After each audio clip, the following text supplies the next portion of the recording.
What's up, everybody? Thank you for tuning in for episode 2. We apologize for the audio. We are still fine-tuning a few things. Episode 3 will definitely be much better, but we're getting into the groove. In the meantime, I hope that you enjoy the show. I have my buddy Spencer on, who is a family member of Randy Rhoads, the man who composed Crazy Train for Ozzy Osbourne. We're going to talk a little bit about his short-lived life, rock and roll, a little bit of music, the NFL, and we're going to dive into politics just briefly because, hey, Spencer is a legislative analyst in the capital of Sacramento, so obviously we're going to have to pick his brain just a tiny bit. He has extremely important things to say, such as this small excerpt out of our discussion today. I've had to piss for the past 30.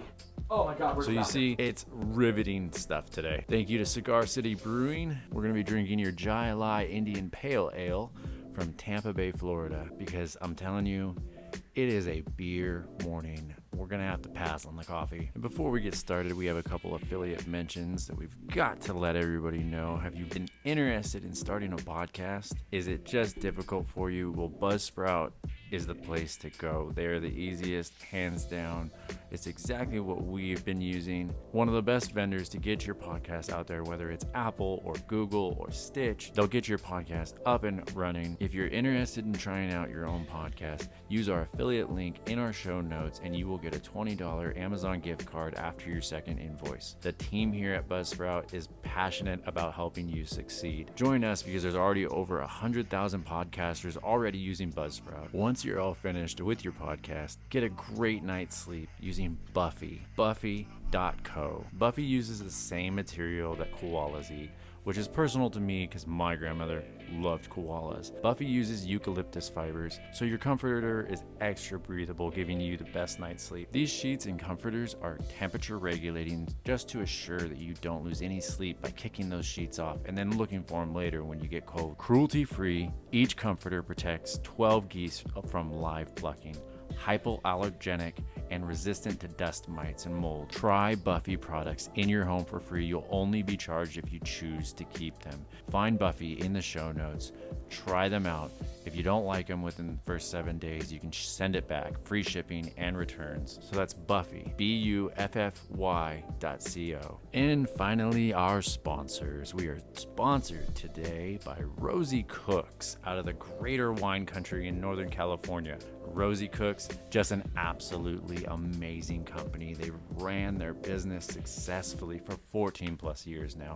Rosie Cooks was built around one woman's vision and driven by her passion for the culinary arts in almost every aspect. She literally takes the word cater to a whole new level in the way they create your menu. If you take your event personal, then Rosie Cooks is the no-brainer.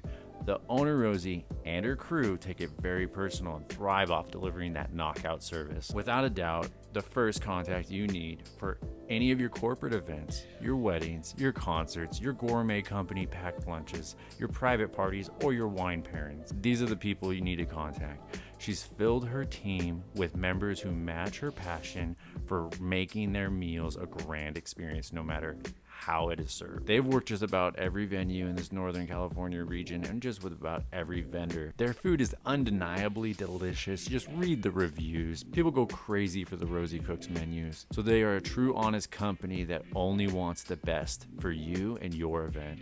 You can follow them on Instagram or find them on Facebook real easy. Just search ROSEYCOOKS Rosie Cooks and be prepared to skim through some food porn, so don't go scrolling while hungry. Check them out. Tell them Eric sent you. www.rosiecooks.com. And finally, by Newness Productions, the company for all your photography and videography needs. With By Fiance Films and Photography, say goodbye to your fiance. Use Newness Productions for your marketing, for your wedding, for your photography, from commercials to documentaries. NEWNESSproductions.com. So without further ado, let's get right into the show. Does anybody have any idea about who or what this is? Tell them about the Twinkie. What about the Twinkie? Who you calling butthead? Butthead. Y'all talking about? Y'all talking about me?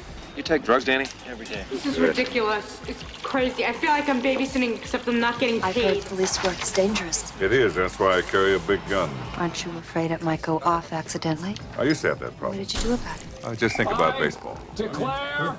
Whose chopper is this? Zed's. Who's Zed? Zed's dead, baby. Zed's dead. I gotta go to Ready? 1, 2, 3. Nice. Sweet. Oh boy.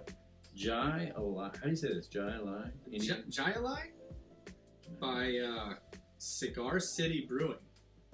Okay. Tampa, Florida. We'll see what Tampa's got.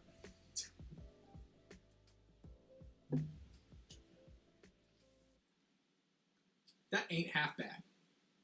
Oh, that's pretty good. That is pretty good. I've had worse. Yeah. People get a little crazy with the IPAs. Yeah, man. With the IPAs, like, I feel like in recent years, people have tried maybe a little too hard to make them like triple, quadruple IPA, and it ends up tasting like syrup. To me, it tastes like burnt. Like if you get too hoppy, it's almost like they burnt something. Yeah. Like a resiny kind of. Yeah. You know? Kind of. I don't know. It's just it's not pleasant after a while. It's like, oh, that's super bitter. Like I thought we were getting rid of the bitter for your face. Yeah. No. Well, now we're into these hazies and the seltzers. Well, yeah. It's all about increasing that alcohol. What is it? ABV. ABV. Yeah. All about increasing that without making it too strong. Well, in Russia, apparently, it's like anything less than 8% alcohol is considered a soft drink. I like it. I think we should adopt that rule. That's not a bad rule. We could use it. New law. Specifically, give me basically the broad brush strokes of what comes across your desk. Well, it comes across. So basically, every morning, I run reports of all the bills that have been introduced, amended, stuff that's coming up in like policy and fiscal committees, and then everything that's appearing on like the Assembly and Senate floors. Right now, the processes are so screwed up because of the COVID stuff. You guys all wearing masks? Me personally, no, because I'm working from home. Like a lot of my job duties where I used to go into an office literally across the street from the Capitol building is now everything is so home based. But when everyone's in there, it's extreme. And even regardless of everything that's happened and how all the safety precautions, it turns out just this past week, 2 assembly members actually got diagnosed with COVID. Oh, sure. And they said that, it's because we came back from spring recess and had to vote to approve the state budget. And so you had 80 assembly members confined in one room all together to vote on legislation because it's currently unconstitutional, or at least in the eyes of the assembly, it's unconstitutional for them to, remote vote from home. Yeah, so how's that all going to work? Aren't they supposed to do something like ballot voting this year? Like, what? So, in the last couple of weeks before they went on summer recess, they were doing everything possible to make sure that they could get all these constitutional amendments on the ballot. They had about 5 or 6 of them. One of them is like, if you're turning 18 before the November general election, you can pre-register. So that's going to be on the ballot. Another one is giving formerly convicted felons the ability to vote. What do you mean by formerly? Like they did their time. But is there a statute of limitations of how many years they have to be outside of a felon, or is it just like? I haven't looked specifically into it because, but the gist of it is, if you serve your time in prison, mm-hmm. they want to give those people the ability. Yeah, if you're done with probation, right, all that, like you served your time. Okay. You can go out. How do you feel about that one? Personally, it's tough because my dad is a former correctional officer, and some of these people have committed heinous crimes. So there's not a limit to what they committed. If they want to vote, it's just basically all felons, or is it non-violent? I don't want. Okay, I believe it's all people who have served time in prison and they're out that they then get restored their ability to vote. Don't quote me on that. It's been a while since I've actually looked at that law. Because we've been on summer recess, and but if you go to the Secretary of State's website, sos.ca.gov, they've got a whole breakdown of how everything that's going to be on the ballot. I think it's propositions everything from 14 to 25 right now. So, are you swamped? Like, do you feel swamped right now, or are you just kind of, is everything real? It's weird because right now the legislature has basically the whole month of August to pass or dispose of or whatever with 700 bills by August 31st and get them on the governor's desk. So That's a lot of bills. that's right now it's summer recess and everything is kind of it's very calm before the storm right now because So if there's all this work, why is there even a recess? Because it's constitutionally mandated. Like they have to take at least 2 weeks or 1 week or and so Wouldn't it be better to have a how do you say this? Wouldn't it be better to have almost like a baton system where say your group is working on it and then you get your summer recess and then basically you hand the baton off to the next crew that comes or that works while you're on summer recess, and then when you come back they take their summer recess just so that everything stays rolling. But it doesn't work that way because the Assembly and the Senate both have to work on these bills kind of at the same time. And everything that's passed in the Assembly is then passed off to the Senate and vice versa. There's no way to work off of half of a Senate or something for summer. There's a way certain things can get put off on for after the little all-star break, whatever you want to call it. I mean, I'm just thinking. I don't know. Fuck if I know. I'm a dipshit. I don't know. But I'm just sitting here going, instead of taking a time out, where's a way where you can keep rolling so you don't get hit with this fat wave? And you see, that's what they tried to do back in June. Am I right? Yeah, June 19th was the day that the Assembly started taking their summer recess, and while the Senate was still powering through. And so they tried some of that, and then it was going to be, okay, everyone show back up on July 13th, and both houses are going to work together and pass all these bills. Well, because of these two members that just got COVID, now they're all postponing the return by 2 weeks. And there's so much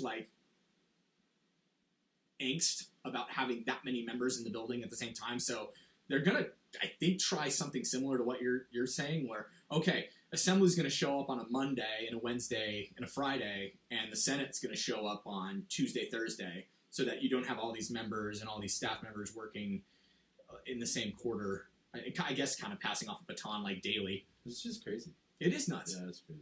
It is nuts. Yeah, I don't envy anybody dealing with this stuff. Because, or one thing that's definitely happened with this whole COVID thing is politicians are on the spotlight. Right. I was talking to my wife about this when everything was going down. When I'm trying to remember. When everybody's waiting for the stimulus package, everybody's literally TV on every day. Where are we Is at? it coming today? Where are we at? Doing that? They voted on it. Yeah. Where are we at? I mean, every day, everybody was just paying attention. I was like, this is literally this is the time where every politician is in the spotlight. We are all dependent upon everyone doing their job up there. Everybody's paying attention to them right now in this moment of time. Yeah. I think that's the biggest spotlight they've had in a while. Yes. Back, the last time they had that big spotlight was back when they were talking about possibly repealing the Affordable Care Act, right? Yeah. And everyone saw, John McCain cast his, final vote to keep Obamacare into place. Let it fly. With this COVID shit, it's Oh, we can cuss on this? This is great. Yeah. Okay. Great. Cool. Okay. Just with COVID in general. Let's talk about this. Okay, go. So I talked about this on my last episode. CNN, and I'm not just saying CNN. I'm not pointing out CNN in general, but CNN.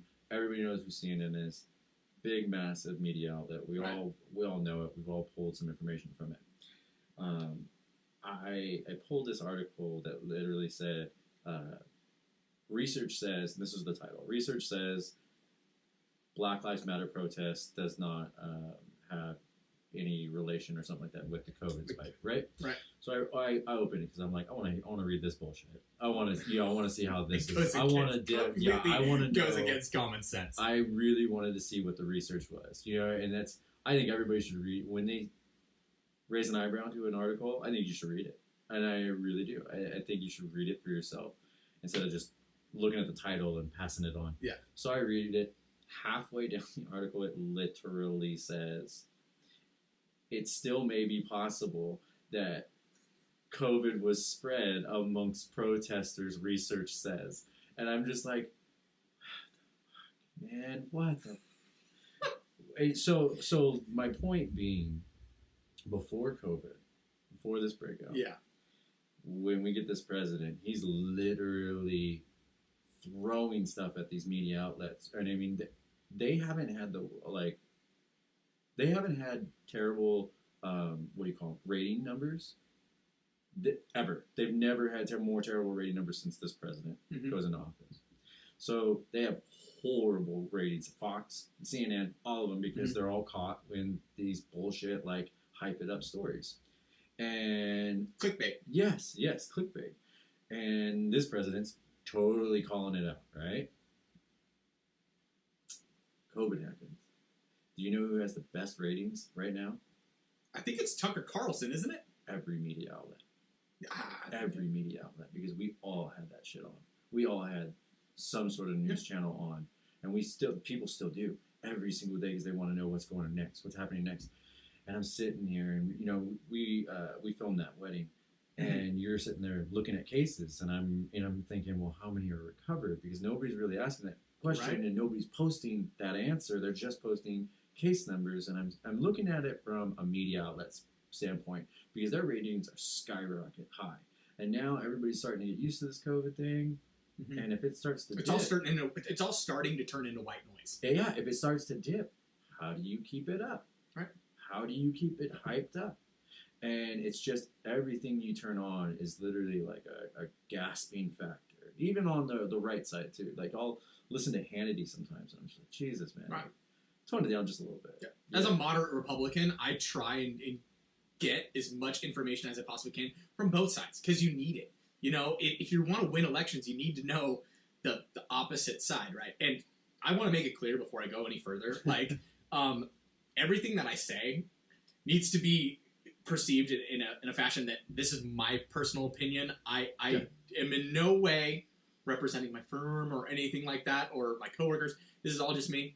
No, and just so everybody knows, this podcast that's what this is literally about. Just bullshitting between two buddies. Right. And we're recording it, and what people take from it, people take from it. That's it. This isn't like we're trying to slander anybody. This is personal opinion. Right. And when I say this stuff about CNN, it's personal opinion. This is my personal opinion. I don't think you guys should apologize for that article.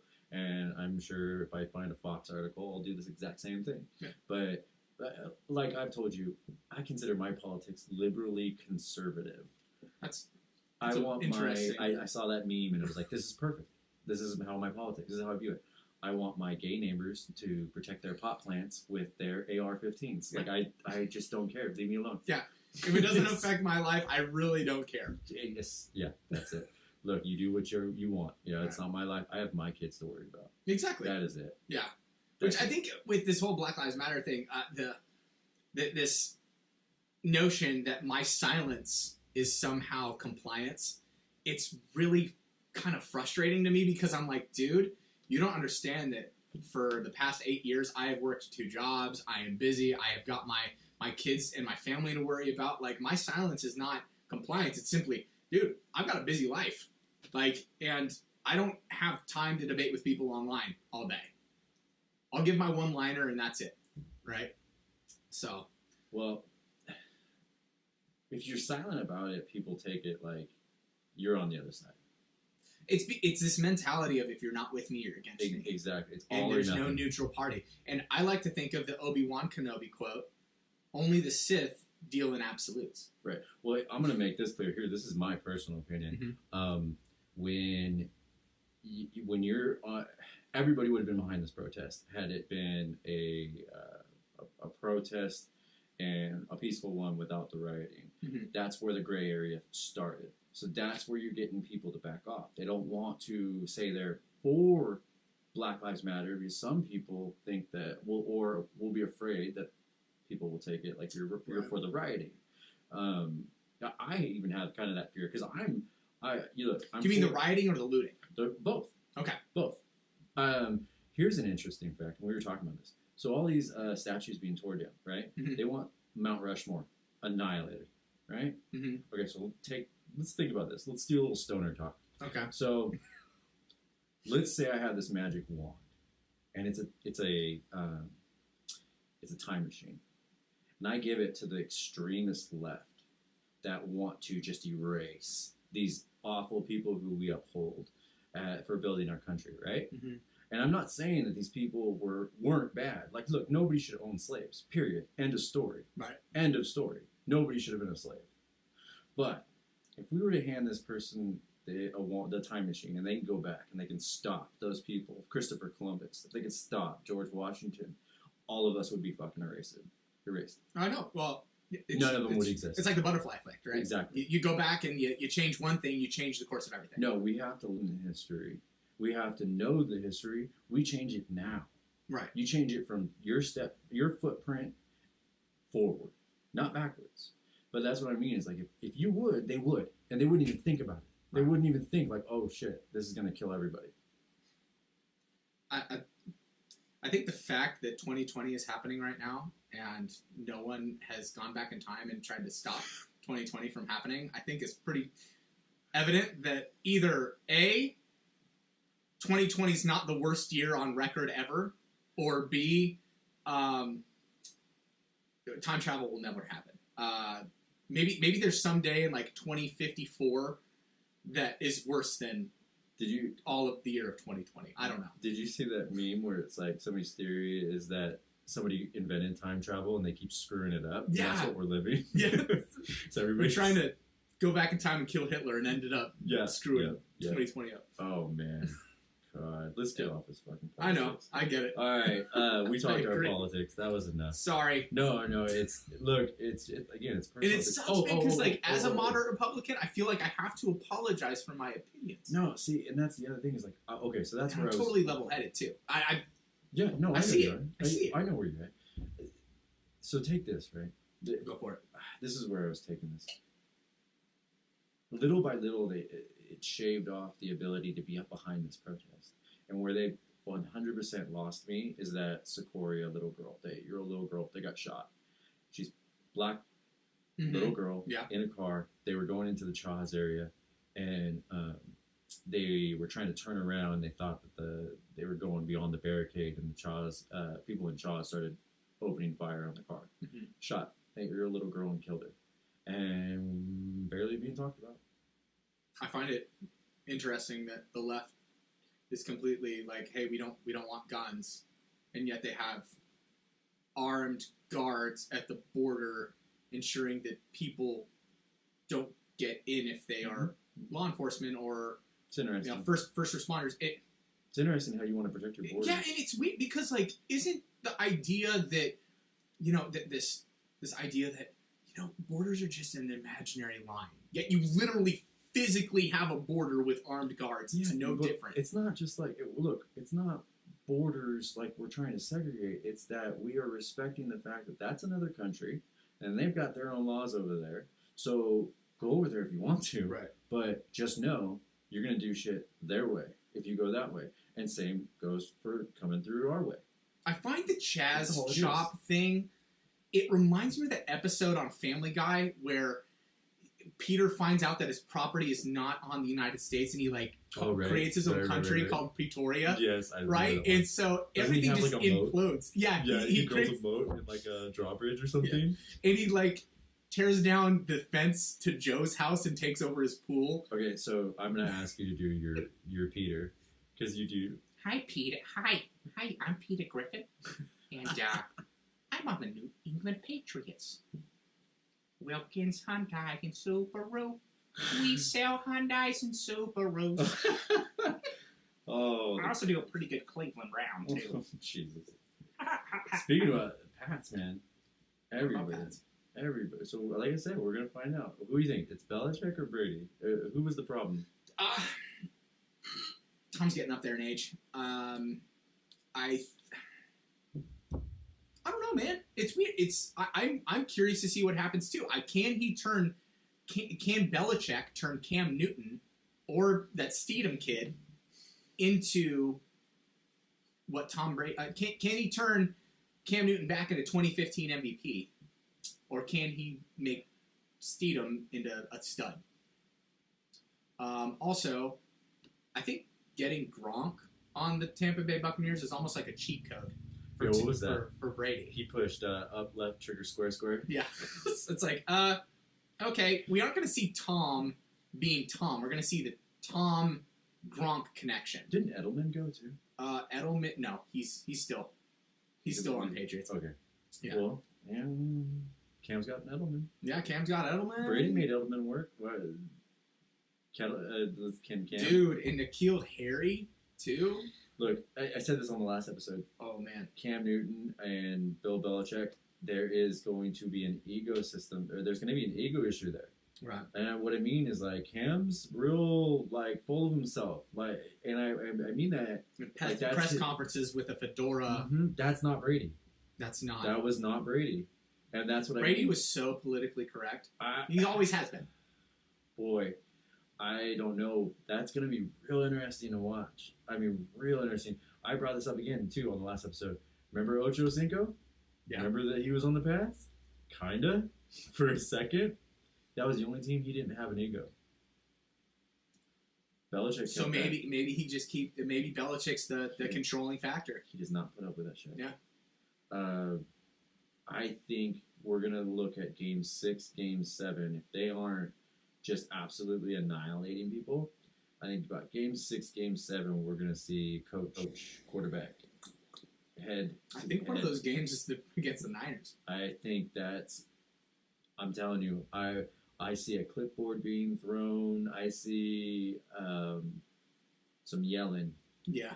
I say this because, how many years? Over a decade of Tom Brady. And this is a 180-degree type of attitude. Tom Brady was the dude that wore Uggs and walked into the, and just kind of stayed low and paid his linemen incentives to protect him. Cam Newton's being fitted for suits so that he can do his press conferences and stuff. It's a total different attitude. Yeah. It's the prima donna. It's whatever you want to call it. I mean, it's just, look, AJ Green's not Ocho Cinco.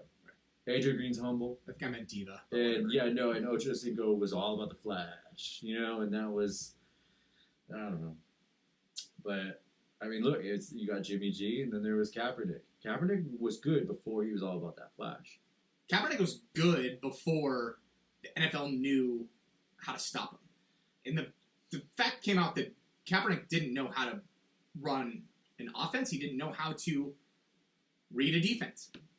And all the stuff, right? It was there was all this talk that Chip Kelly's going to turn Kaepernick back into that running quarterback, that prototype that we've relied on for years. I forgot Chip Kelly was their right? coach for a second. It was his last year, and yeah, man, it's just I don't see Kaepernick, even if he is signed.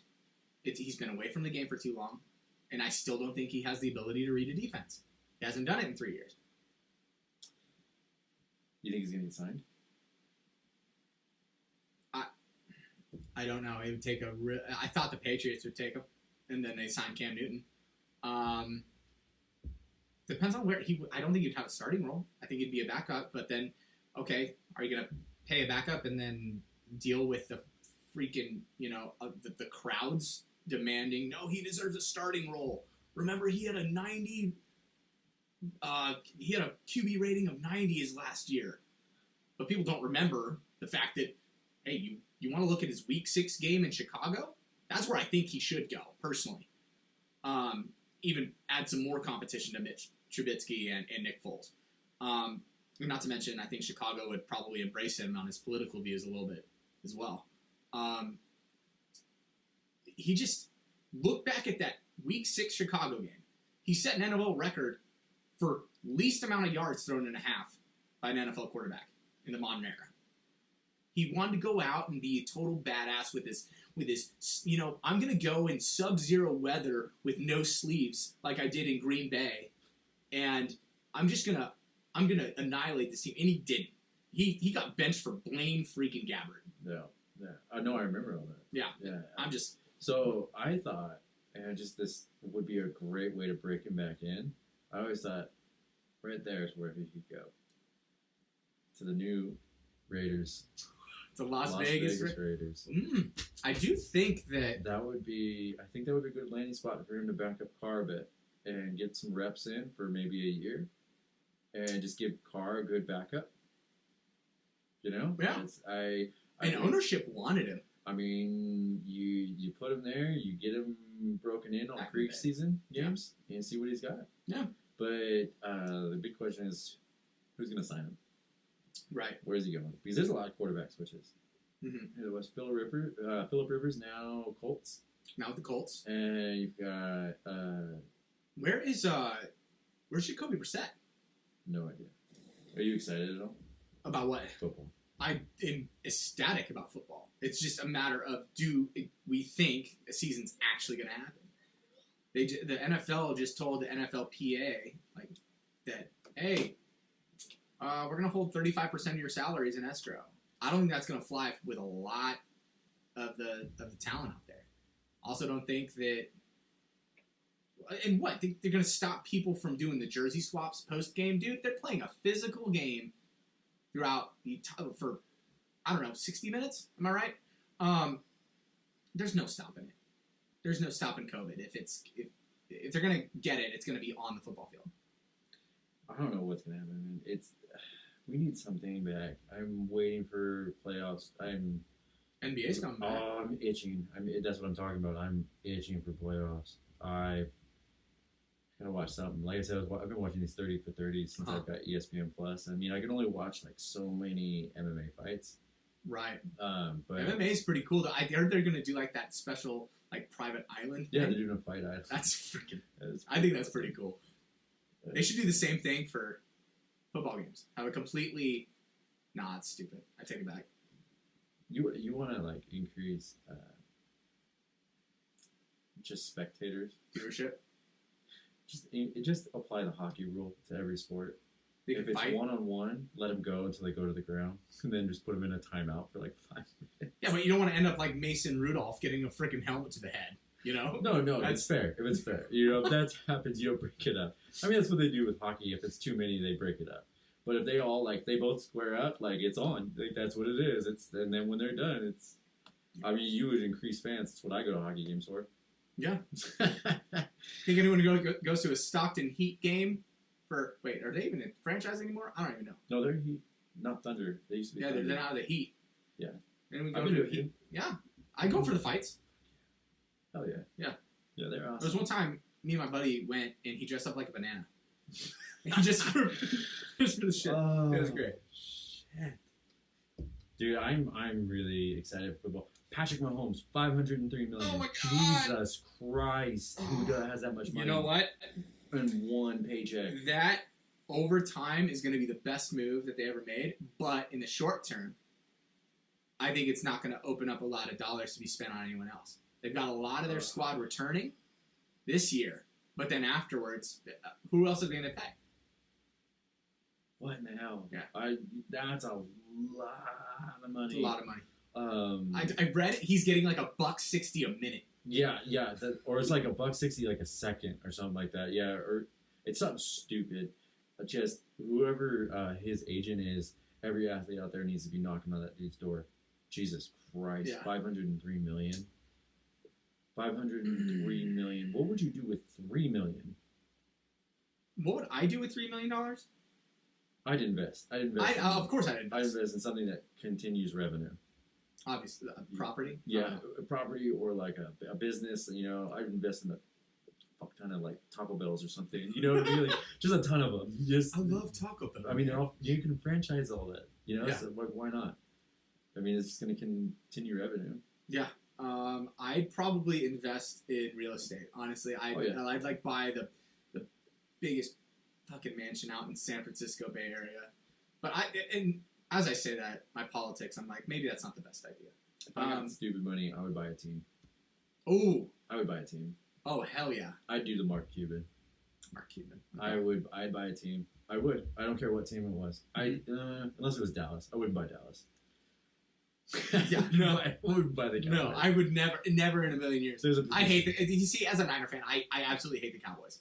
It's just, I grew up, Steve Young. As an American, I hate As an America's team. Yeah. No, bullshit. Yeah, I call bullshit on that. Bullshit. Texas is just super proud, and I get it. Cool, Texas, you're awesome. Trust me, we all want to move there right away. But we do not want to adopt your fucking team. No. You can keep that star. Yeah. And Jerry Jones, also known as Al Davis 2.0. I don't think Dak is going to get the deal he wants. I think he's going to go away. Dude, my personal opinion. Did you see Dalton working out? Dude, he still got it. He was zipping them. Yeah. I was watching him in his backyard. There's like a video of him zipping them into the net. And I think he's hungry. I think he wants to prove himself. I think he's home. Yeah. I think he's got a new team, and I think he's got a little bit of maybe some rejuvenation going on. I think he's got something to prove. Oh, yeah. And I think he's banking on Dak not getting the money he wants. And he would do really well in that system. That's my the little red rifle. I mean, he just can't win the damn playoffs. I'm sorry. I know he's not that clutch. It's hard to hate on the guy because he's such a good dude. He's that dude that if you knew him personally and you talk bad about him, there's something wrong with you. As a fellow ginger, I have always appreciated him. He has like these charities. He's super about his family. He's like, if you watch him when he's mic'd up, any of his videos when he's mic'd up, he's just always positive. And he's a team leader. He's constantly on his guys. Like, let's go. You know, like it's this Bengals system that the Bengals haven't done anything in the past 5 years. Nothing. That's all it comes down to. Every free agency, I look to see, are the Bengals doing anything? The biggest thing that they did was they gave, what's his name, that spinal injury. Like, that was like the Bengals are tough. Oh, remember from Pittsburgh? Couldn't walk for a while. Yeah, no, it was serious. Oh, was that when Geno Atkins fucked up Antonio Brown? No, it wasn't Antonio Brown. It wasn't. No, But Geno Atkins has been one of the most dirtiest players ever. Yeah, no, I want to say perfect. That's okay. Yeah, it might have been perfect. Yeah, and I'm pretty sure it was perfect that took this dude. Like, no, this was serious. Like, he came out at the ESPYs one time with those canes. Oh, you're talking about? Oh my gosh, he was a cornerback. No, or a linebacker. He would have been a receiver. He would have been offense because he got. I know exactly what you're talking about. But he, it was serious. Like, it was questioned whether or not he was going to walk again. Right. It was a spinal injury. Is it Shazier? Is that his last name? I think it was Ryan Shazier. Yes. That's who it is. I think, and it was serious. Like, I even saw that, and like I said, I'm a Bengal fan, but when I saw it, I was like, that's fucked up. I was like, that's dirty. That was super dirty. Yeah. That was, the whole stadium went silent. That was a rough hit to watch. And it's even rougher watching him walk at the ESPYs. I'm pretty sure it was the ESPYs. They kept him on contract, and they've been continuing to pay him out. I respect that. I respect the hell out of that organization just for that. Absolutely. I hate Pittsburgh, but damn, I hate good Big on Ben. you for that. Yeah, the Grapeless Burger. Yeah. I heard, I read this meme the other day. It's like, Ben Roethlisberger wants the Nashville Predators to change their name because it offends him. Did you hear about the Red Tails? I would love that name. That's dope. Apparently, the organization is voting on it, and they want it to be the Washington Warriors. I like that. I like the think Red it's Tails okay. so much more. But look, we already have a Warriors. You know, it's like the Giants and the Giants. You have to type in either New York or San Francisco before you search it. What you're, you know, we've got the Warriors. I think that Red Tails, especially right now in this moment in time, I think that's perfect. I think that's awesome. You can have like this. You can even like invest in a dope ass. Where they fly those P-51s and have it fly over. During the national anthem. Yes. Like have the old school planes. Own it. Yeah. That would be sick. I agree. Have a couple P-51s just buzz the whole stadium, and that be their logos. Like who else has that's fucking right. Why would you not? That's cool. Yeah. I like it. I hope they do that. It took me a while to get on the Redskins thing, but I get it. I mean, I get it. Before, I think I was looking at maybe it was more of an adolescent mind and just kind of like, look, if they've been around. And my thought process was when you hear Redskins, you literally just think football. But when you look at their logo and then you really put the two and two together, like, ooh, that's like, oh, the black skins, oh, the white skins, oh, well, let's change it. Yeah, let's just change it. Right. Let's do that already. Oh man, yeah, I get it. It's tradition, right? You want the team to stay the same throughout the years. And for me, as a San Francisco 49er fan watching them play in Santa Clara, I think they need to change their name. And that's maybe a little controversial because I would have they're in Santa Clara. You know, I think if they would have even moved to Sacramento, I would have still been a fan. Yeah. You know what, man? I think Sacramento's got a lot of potential for even more professional sports than I already got planned, right? Mm-hmm. So they've got the Kings, obviously. They're a staple that they are loved. Dude, walking it is in like that, amazing. Walking in and watching the floor sink like that, that's awesome. Yeah, it is. We go every year because they play the Celtics. So that's right, I always go. Yeah, that stadium is sick. I really think they could have. I think they could play with the train yard. Well, they're doing that with the soccer. Yeah, they're doing the soccer, MLS, the Sacramento Republic. They're turning the whole rail yards into a little spot for them. And that's going to be sick. And then they've got, you know, as much as they aren't a major league sport, you've got the Sacramento River Cats. I like going to those games. Those are such good family games. It's just fun. You know, like dollar beer nights on Wednesdays, I think. And there's something about, I can't eat hot dogs. You know, like you go anywhere, like a fair or whatever, I can't eat hot dogs. But a ball game, I have to have one. It's tradition. It's super It's the weird. smell of the freshly cut grass and it's something the about stadium music. America, you know? America's pastime. It's just, I love it. I love if we take the kids or get everybody hot dogs. Yeah. All right, dude. What do you? What's your guess for your Niners? What's your record guess? I'm gonna say 12-4. Do you think you're gonna win 12 games? Absolutely. What's your schedule? Check it out. Seriously, check it out. Let's go week by week. Let's just do this right now. Arizona. Did you see that? By the way, preseason was reduced to only 2 games, and the 2 games are against. One of them's the Raiders, and I'm not sure the second one. Week 1's axed, and so is week 4. So it would be whatever. Arizona Cardinals. I think we win. Just based on Sam Darnold. Week 2, that's gonna be a win. Week 3 against the Giants, of course, that's gonna be a win. Week 4 against the Eagles, they just lost, I think, one of their top offensive linemen. That's a toss-up for me, but I'm going to say we win that. Miami Dolphins, also a win. Week 6, Rams. Another win. Wait, is it at home or away? Bring your mic just a little bit closer to Okay. it. There you go. Yeah, that makes much more sense. Week 6, Los Angeles Rams. At Levi Stadium, we win. Patriots. So this is interesting. Yeah, this is where we get. Yeah. This is where we start getting a little. So here's the deal. You think the first 6 are a lock? 6 are a lock. First 6 are a lock. Week I put 7 money is on that. it's starting to get a little iffy because now you've got this road game, right? I say you go 3-3 right here. Against who? I say you go 3. We lose against the Eagles. I say That's the only possible loss I can see in that. I see these 3. Your last 3 are a loss. Against the Dolphins? Yeah. That's going to be the upset.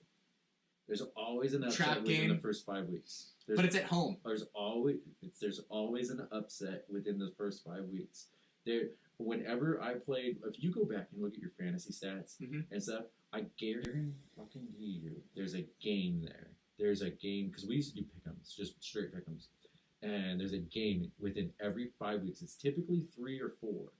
And there are massive upsets. Like, I would always bet on it, and as soon as I started betting on it, I started winning. Because I would start picking, like, this is going to be the upset. Okay. They get like this. I don't know what it is. I don't know if there's some sort of scientific reason or whatever. But within the first 5 weeks, watch, we'll talk about it. We'll talk about it. Well, and here's the deal, okay? They're coming. I can see the Eagles potentially being a loss because they got that 2-game away. They got those 2 games away. And then, man, Dolphins, though. I still see us winning. I don't see us losing that game. I just don't. They've got a lot of new pieces that they still have to, gel together as a new team, and it's only week 5. I don't think they can get their shit together that quick. Not to mention they're in fucking Florida, and that's where COVID shit's happening like crazy. Just saying. This is where it gets dicey. You go week 7, you got the Pats. This is literally going to come down to the relationship between Belichick and Newton. Period. Oh, 100%. Well, is it going to be Newton or is it going to be Steedham? Because what's going to happen is if the relationship between Belichick and Newton is terrible, he's going to bench him. Period. He doesn't care how good he is. Yeah. He's going to bench him. They didn't. What was the contract even? It wasn't like a year contract or something. I know he took the league minimum for a veteran. Yeah, which is $500,000 a year. Even win anywhere. And he's like, "Oh, this is about respect." And I'm like, "No, you should have asked for a little bit more because you're literally getting paid less than like Will Geyer and back up at freaking Panthers." Anyway, so your first Seattle game's in Seattle. Yeah. So this is where I have a problem. Okay, we're gonna lose that game, and I'll tell you why. It's because we're going across the freaking country to New England, and then we got to travel across the freaking country again to Seattle. There you go, Packers. Packers got some issues too. Packers suck. Sorry, as a Niner fan, like they got nothing on us. But and by the way, that's my birthday weekend. I'm taking a win. Packers have the Niners number for some fucking reason. No, the Niners have the Packers number. Since Brett Favre, for some reason, they always pull an upset. Steve Young said one of the fiercest competitors he ever played against was Brett Favre and the Packers. He was no holds. He let everything go. That's why he threw so many interceptions. Yeah. He shot for the stars. It was just like, screw it. Throw it. Yeah. I'm done. That's my brother's favorite team too. He grew up watching Brett Favre. I was the Steve Young guy, and I had a buddy that was a big Green Bay fan. Yeah. All right, so we've is it week? I don't know, but Bills are always Bills. But the Bills, man, one of the best documentaries I've ever watched. The Four Falls of Buffalo. I didn't watch that one. Super good. I gotta check it out. Super good. When they went to the Super Bowl back to back to back to back and lost. Still lost. All. I feel bad for them. They got like the craziest fucking fans. I love seeing the dives onto folding tables. Yeah. I'm pulling for Josh Allen, man. That's a local kid. He came from he's out of Turlock, I think, or Fresno. Just a Central Valley kid. So I'm always rooting for that guy. Mobile quarterback with a fucking cannon. Everybody's questionable. Everybody's moved. Everybody's new. A lot of teams are fresh. They're going to find their footing. So I think 12-4 is possible. I think realistically, you're going to look at 10-6. That's my guess. What the hell do I know, though? But I think I do have to take into effect that who's your account? Nick Mullins. He did pretty good in Garoppolo's absence. They had like three or four games. They set a record for like losing it by like 1 or 2 points in like 4 consecutive games in the season that they could have won. Anyway. So But those losses got us Nick Bosa. I want to know who's your everybody has a different GOAT QB. Who's your greatest? Okay, let's put it this way. Say I'm going to give you a team, and I'm going to say, hey, you're going to play in the Super Bowl, okay? And this is going to be. I'm just going to pick the rest of your team. You're going to have decent players, and I'm not going to tell you who or anything, but you get to pick a quarterback out of any time period. Who is it? And you don't know the coach. You're taking a gamble.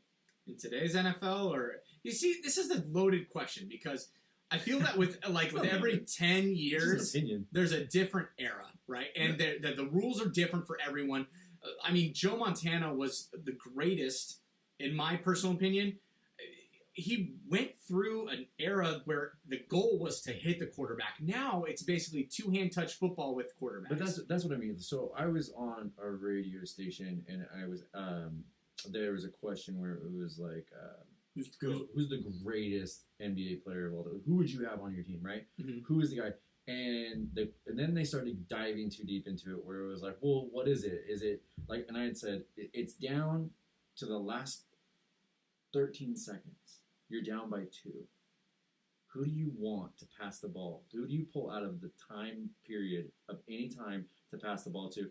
And they said, well, what is it? Is it a corner shot? Is it an inside? No.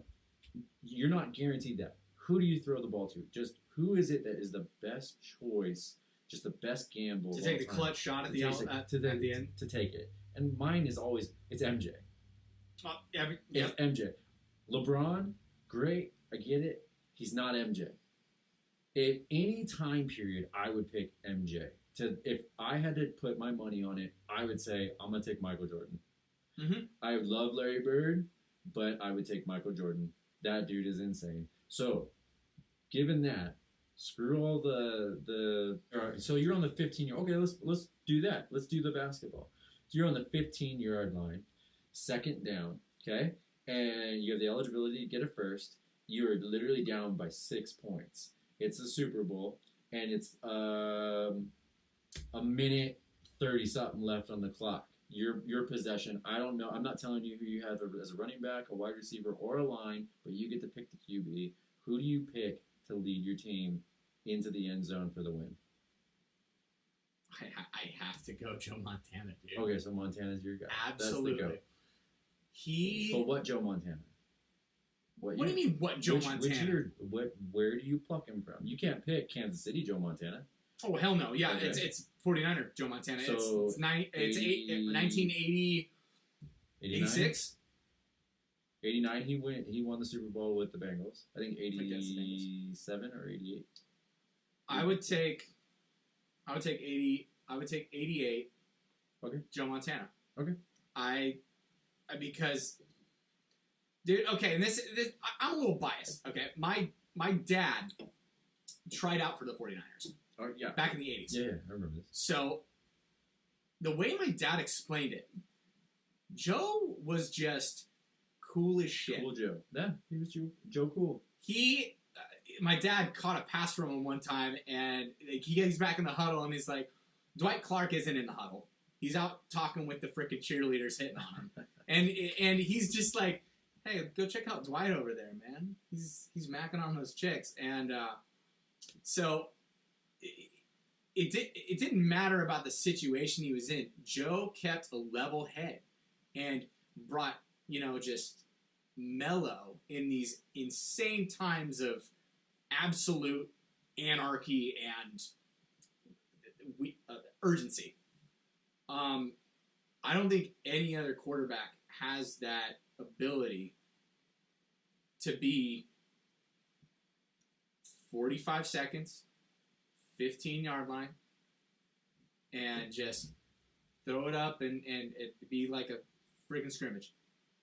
Who do you say? All right. Go for it. Because I am kind of also thinking of Johnny Unitas as well. That's my second. Hands down, I go. It's either 06 or 07 Michael Vick. Because if I'm not guaranteed a line, if you're not going to tell me who the running back is, if I don't know who the receivers are, he's either going to make it work with his arm or his feet. Yeah. Because he was the greatest running back of all time who was a quarterback.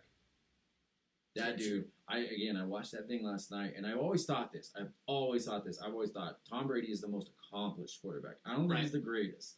Because if you don't have a line, he's Garbage. any game, he's trash. If he didn't have a line or his line crumbled, he is trash. That game just came apart. He has a great line. That was his benefit. He did the right thing by giving his linemen incentives. Right. So, but if we're going back to this, the greatest, I think, of all time, we never got to see him excel. They're 100% right in that documentary. Like, we never got to see, he was still climbing when all that crap happened to him. Like the dogs. Yeah. Dog fighting. Yeah. I mean, this dude was 19 when he went to the Sugar Bowl. Yeah.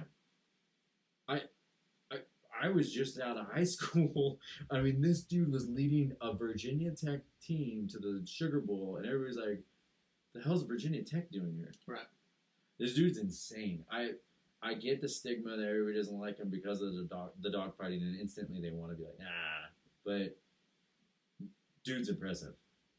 I'll admit his athletic abilities off the charts in those years. I don't know if he had the camaraderie ability. I don't think he had the leadership skills. I don't think he was raised with them, but it was just kind of all, like he was out for just kind of himself. Like he had to survive, and that was kind of his style. Well, I think he lost everything, and he was when he got back in the NFL, he's like, I got to make it about me, and I got to make my money back, and that's just my own person. Dude, I have a Michael Vick Eagles jersey in my closet right now. Yeah. I had a Falcons one. Yeah, dude, I've actually got like cards like that my brother collected because that was his favorite quarterback. He's after Brett Favre. Ooh, excuse me. Yeah, I would pick him.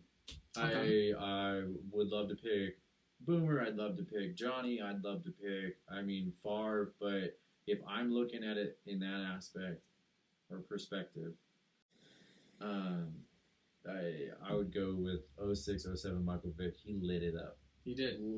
Dude, I'll never forget, like, Madden, the year he was on the cover. Dude, you couldn't tackle the guy. It was stupid. It was like 99 speed. Like, what the heck? And it was like I'm a Bo Jackson in Tecmo. His Tecmo. release is still the quickest. I think he has the quickest release. I think so. Or one of the quickest releases in all time. You know what's going to be interesting, man, is in the next few years seeing how Lamar Jackson turns out. Yeah, he's in that quick. same light, dude. But can he rally a team? Dude, I've seen him do it. He looks like he can. I'm not real happy about it because he's in my division. Mm-hmm. But we all know the old tale of mobile quarterbacks. Yeah, you don't want to be RG3 blowing out your freaking knee. It's only a matter of time. Yeah, and I kind of view Lamar Jackson in that same light that I do Colin Kaepernick. That after a year and everyone's viewing the tape, that he finally has enough on him to where people are going to start figuring him out, and his mannerisms and just the little things he does that indicate like, oh, this is going to be a run play. This is going to be a QB sneak. This is going to be a pass down the middle to Miles Andrews. Miles Andrews is freaking amazing, by the way. And as a George Kittle fan, that's it's tough for me to say. But crazy tight ends these days. The whole league is crazy. You don't know where it's coming from. The West Coast offense is kind of on its way out. Mm-hmm. Belichick really shifts around. He almost changes his offense per game.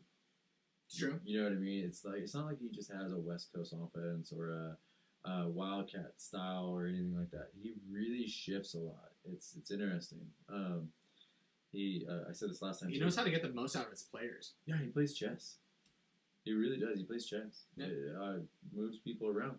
And a lot of players, I was listening to some of their interviews, a lot of players were like kind of taking it personal when he would pull them out for a game. And it's like, no, you're just not a good matchup for this team. Right. You know, like it's just a shift.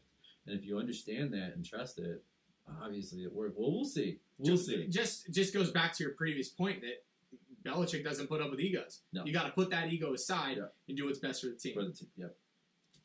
He makes mediocre players pretty good in situations, versus certain defenses or offenses. Right. It's that's interesting. So, all right, we got to get into your uncle. All right. Yes. So I actually asked around. This whole thing. Being related to Randy Rhoads is not something that I always knew.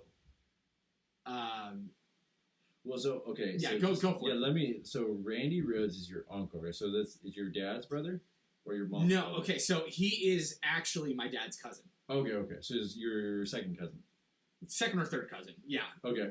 But you uncle, I have a second cousin that I call uncle. Yeah. So Randy Rhoads, so he played not only with Ozzy but with Quiet Riot. Yeah, he formed Quiet Riot. So so he's the one of the founding guitarist. members. Now was he vocals as well? No. No. He was only guitar, and at the time he formed Quiet Riot, he had no idea how to play lead.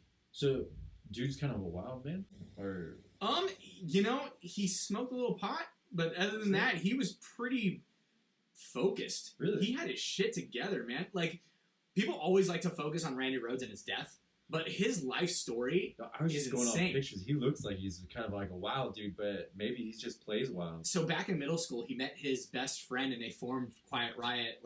Later, they first were known as a band called The Whore, and which eventually turned into Quiet Riot. He back in middle school, he just said, "Dude, I never really fit in with anyone. I didn't fit into any category. I was just me." And he attended a freaking Alice Cooper concert, and he's like, "Dude, this is what I want to fucking do with my life, and I can do it better." And so what he did was, do you know what year that was? I don't know, man. He was either 16, 17, or 18. I can't. Okay. I don't know. Well, but when he was 16, how old was he when he died? He was 25. He was 25 when he died. And what year did he die? It was 1982. 82. So what is that? So if he was 16, so that's 70. Sorry, 76, 77? What do you mean? So he saw Alice Cooper in 77? Yeah, he saw him in the 70s. Okay. I know. So yeah. late 70s. I think it was 76, actually. Okay. He sees Alice Cooper on tour, and he's like, I want to do this, and I can do it fucking better.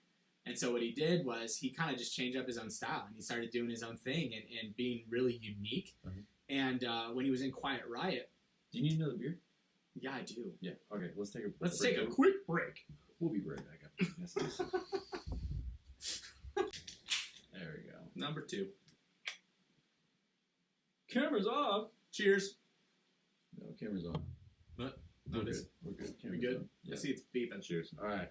Okay, so we're going to get back to this. So, okay. Randy Rhoads, Quiet Riot. Right. And he sees Alice Cooper in the mid to late 70s and realizes he wants to do this with his life. Right. Go for it. So, and when he turned 16, he condensed all of his classes in high school to make sure that he could graduate early and go on tour. And so, at age 16, he's out doing shows, becomes one of the most popular bands on the Los Angeles club tour, or club circuit or whatever, and eventually gets a call a couple years down the road after they have like a lot of success in Los Angeles and I think in Japan or something. Do you know who calls him? It's some guy who just, I think it was a former bandmate, calls him up and says, "Yo, Ozzy Osbourne, who got kicked out of Black Sabbath, is now trying to form a new band." And at first, Randy's like, "No, we got a good thing going. I want to stick with Quiet Riot." And then, now Quiet Riot, do they have any hits? Bang your head, bow bow. But that's after Randy. Okay. That's they got bigger after Randy. So he goes and plays for Ozzy Osbourne. Yeah. So this dude. I know, dude. He looks like a wild dude. He looks wild. The only drug I think he ever really. He looks like he's going at it, though. He looks like he's having fun. He's crazy, man. Yeah, so Ozzy actually has a tribute album. Okay, so he passed away when? He passed away at 82. So you weren't even born. No, 8 years before I was born. I didn't find out that I was actually related to him until I was actually in 8th grade, and I had a metalhead for like a basketball coach. And so my dad, this dude's like, hey, Rhoads, is that like Randy Rhoads? I'm like, I don't know who that is. You've never heard of Ozzy Osbourne and all this stuff? No, dude, I'm in 8th grade. I'm listening to Blink-182 and Reliant K and all this Christian. So I'm attending a Christian middle school. Blink-182 is like one of my favorite. It's Red Hot Chili Peppers and Blink-182. Blink-182 is my all-time favorite. I used to listen to them so much in college too. I had their greatest hits just literally in my my deck.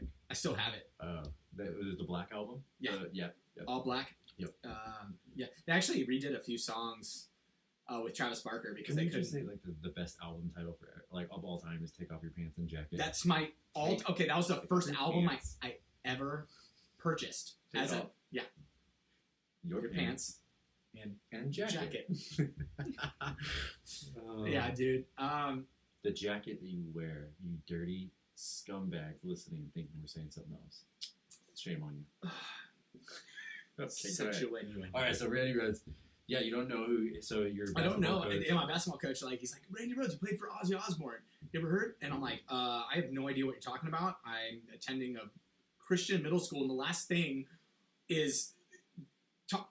we focus on is talking about the Prince of Darkness biting off heads of bats and stuff. So, my dad picks me up from practice that day, and I'm like, "It's such a wild time for music, right?" Alice. Ozzy, Motley Crue. Yeah, I mean, just that was such a dude. I always say this. I think music died in the '80s. I think '81 killed it. That was the last Rolling Stones album I liked, and I think it's because of the synthesizer and the electronic. Everybody could make a beat. Everybody could make a music. That's why we had so many one-hit wonders in the '80s. Right. The last is like people like your uncle of like actual musicians who had to learn notes and teach themselves. I had this buddy that literally was stupid in school, but man, he could play. He didn't know how to read music, but he had the ear. It's almost unfair though that Randy Rhoads ended up being this huge success and considered like one of the top 100 guitarists of all time. That he was born into a family where dad walked out on him, and in order to survive, the mom sets up this music school. So he grew up with music in the home all the time. Learned how to play keyboard, learned how to, not keyboard, but piano, picked up an acoustic guitar, and then later fell in love with electric. Didn't even learn how to, and it just came naturally to him, right? Okay. And so,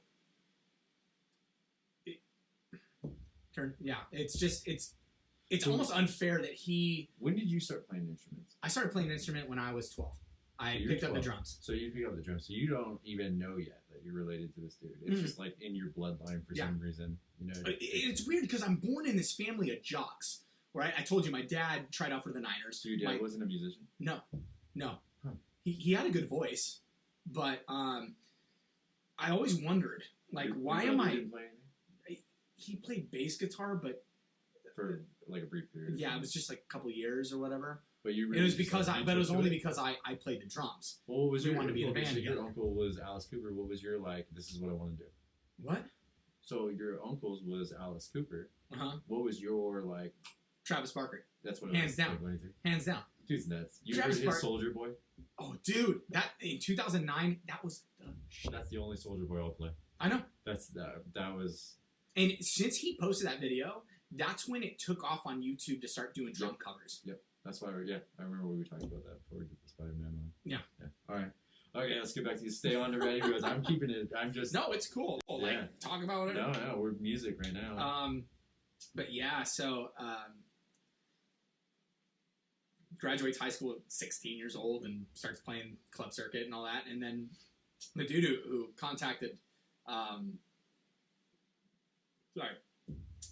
Randy from a former band or a former manager, I don't know which one, but says that, hey, Ozzy got kicked out of Black Sabbath. It's been a few months. He's now trying to form a new solo band. Kicked out?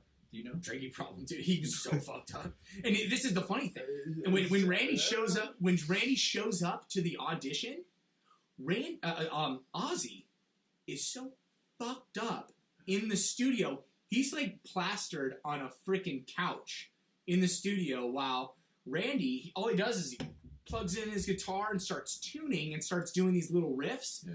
And Ozzy says he's got the job. Some say he didn't even need to play because he had the look. So do you think your uncle maybe got like kind of shit end of the stick as far as credit? How long do you play with Ozzy? Really. He played a couple of years. Okay. Not very long. Not enough to like make a big footprint.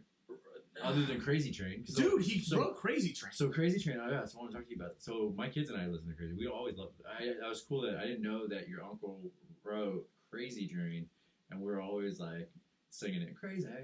You know, we're just like, that's how it goes. Yeah. So. And it's like this iconic song, like to everything. Like I was in the theater when theaters were open, and there's this preview for SpongeBob, and it's got Crazy Train in the trailer. Like, I wonder if I can play it on this podcast without getting in trouble. Please don't. I don't want you to get in trouble. For Who copyright it's gotta be credits. Ozzy. He's got it on the rights, right? Yeah. It was his album. Okay, so how does that happen? How does that form? Like, so if he is the writer, at what point did he write that? What do you know about that story?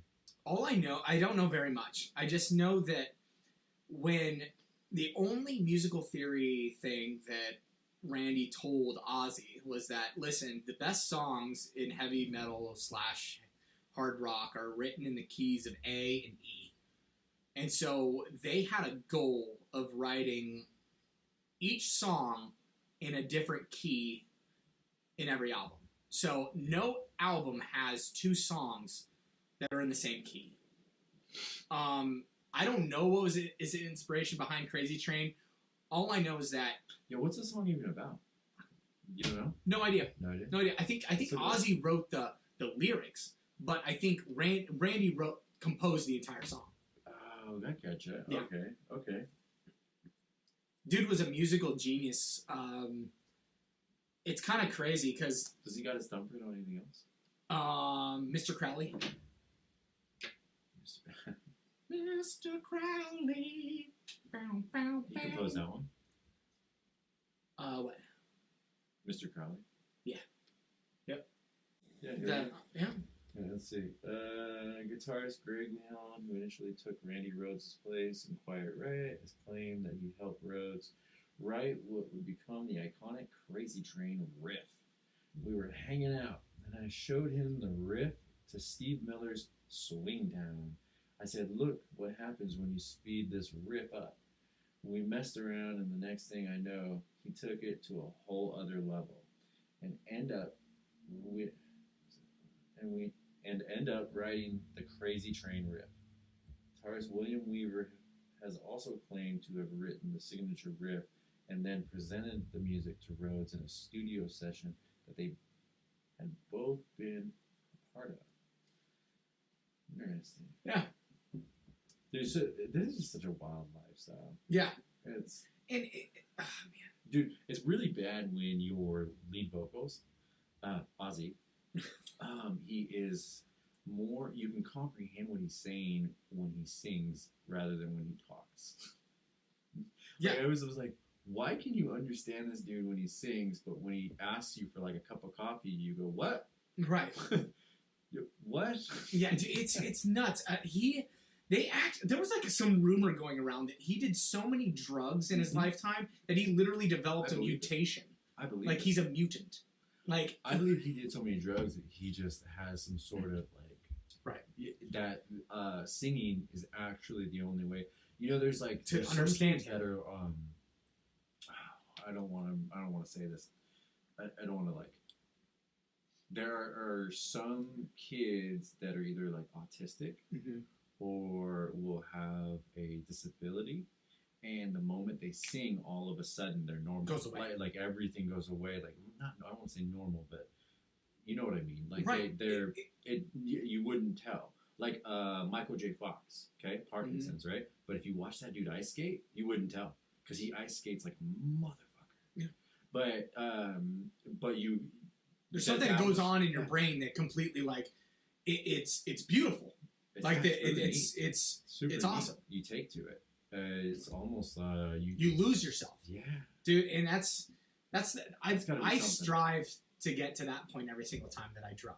That I get so lost into the music that like it's my own little escape from reality. Yep. And I think everyone in their own way is kind of striving towards that. I do that when I watch films or critique films. Mhm. I love watching films a lot of times alone. Mhm. So I'm forced to watch it. And now I'm starting to do the old man thing where I'm Bluetoothing my headphones to the TV so that I can actually get the full experience. Like literally hear the background noise, hear everything, because I don't want to be having the TV at low volume so that everybody's sleeping, and I want to still be able to hear things and get into it. But yeah, no, I think everybody's got that. My brother was like that. My brother's like that. Like school just wasn't his deal. For a long time. He struggled with it. But man, give him something to work on. Mm-hmm. Give him a wrench. Give him a torch. Give him a welder. This dude can work. Like he can build some shit. You know, I mean, he still can. And I was kind of the same way. School sucks. It was terrible. So most multimillionaires made something of it. Had an average GPA of like 2.3 or 2.4 something like that. It was something stupid. You're just wired different. I don't know how you do it. I would love to. I tried playing the guitar. Mm-hmm. Do you get to, or have you tried to own any of your uncle's guitars? No. So cool. You know what, man? Though I've looked into his polka dot like signature Flying V guitar, and I want one so bad. Can you find one like on eBay? Yeah, all the time, dude. So Get one. Jackson released the Randy Rhoads You'll never guitar get another. only a couple months after he died. He signs this huge contract with Jackson, and he's about to be one of the best guitarists of all time, and he dies. What? Why don't you get one? Because I don't know, man. I didn't have the money. Well, you're debt free, buddy. Yeah, man. I'm stoked you now. You could do a little Dave Ramsey debt free screen. For sure. You could do. Look. Nah, man. I'm a drummer, and it's like if I want to invest in something. On your wall. That's something you can't. I'm literally in the process of converting my basement into a music studio. And I probably will, just even as a prop, like just a Randy Rhoads guitar. And you know what you should do is shadow box that and then put print out like old school lyrics to Crazy Train. Yeah. And put that in there. That'd be sick. Yeah. But do I want to spend $1,000 on a freaking prop in my house? Eventually. Okay. Yeah, you're right. Because that's priceless. It is. Like that painting right there. That's to the left or right of you. Mm-hmm. That's nothing. But it's my buddy did it. My best friend since I was 4 years old. So if like this house were starting to burn down, that's one of the things I would grab and throw out the window. Mm-hmm. I can't get that back. I can buy everything else. Yeah. But so I don't think I ever told you this. My great grandfather invented the ukulele. And he introduced it to the Hawaiians. It's actually a Portuguese instrument. Really? And his name was Manuel. And he has we have a family crest with a stamp on it. And I had the ability to buy his ukulele that was made by him with our family crest on it. But we were like broke. We were like dude, we probably not the best purchase at the time. It wasn't, and it was only like $200 on eBay. Oh, then I wish I can't find it. I wish I could find it, but I somehow wish that Ozzy Osbourne would somehow find me through some of this. Ozzy, he literally just came out with a new album, and I posted on Twitter hey, as a member of the Rhoads family, I had to get this, and I'm hoping he finds it, and he'll be wanting to reach out. Hit up my boy Spenny here. You gotta send him something, some Crazy Train lyrics or guitar, buddy. That new album he came out with was actually really good. It's a little sad because you can tell he's writing about the end of his life. Huh. And I have to listen to it. Nikki Sixx just came out and said dude, Ozzy is not okay as far as this album. Oh, no. But the drumming in that album is amazing. And you just said Red Hot Chili Peppers, one of your favorite bands. Chad Smith was the drummer in that album. I miss old school rock like that. I feel like 90s, you started to kind of get it back. Mm-hmm. People started picking up instruments again. and doing stuff with actual instruments rather than like all the electronic shit. Dude, I saw some freaking ad with like some 3-year-old who's like a new MC, and I'm like, he's got a drum pad, and I'm just like, that's not authentic. I can do that. Mm-hmm. Yep. Like, I can go through and get a software. as a drummer, I know what it's like to put something in time and just apply lyrics to That's it. what And I I mean. feel bad like saying that there's no art to it, but You have to struggle. oh my gosh. You have to struggle. You can't be touch key. Like beautiful things only come from people that struggle and get them there. You know, like you got to kind of fight through it. That's what I mean. Like with music, it doesn't feel like it anymore. It's so easy to this auto tune stuff. Mhm. I can auto tune. Give me those lyrics. You know, Yeah. I mean, just tell me which pitches. If that doesn't show me anything, there's no skills there. If you want, like, if you were to go to rap, like, there's no Busta Rhymes skills anymore. You know, it's only Busta and Eminem can do that. Dude, it's frustrating, the whole mumble rap thing that went through, and then I'm like, what? I'm sorry, are you speaking my language? Rainbow hair. Gosh, man. Tech 6ix9ine or something? Yeah, whatever. Anyways, but that's where I really appreciate 70s rock. So I put my kids to sleep to that, Pink Floyd, all that.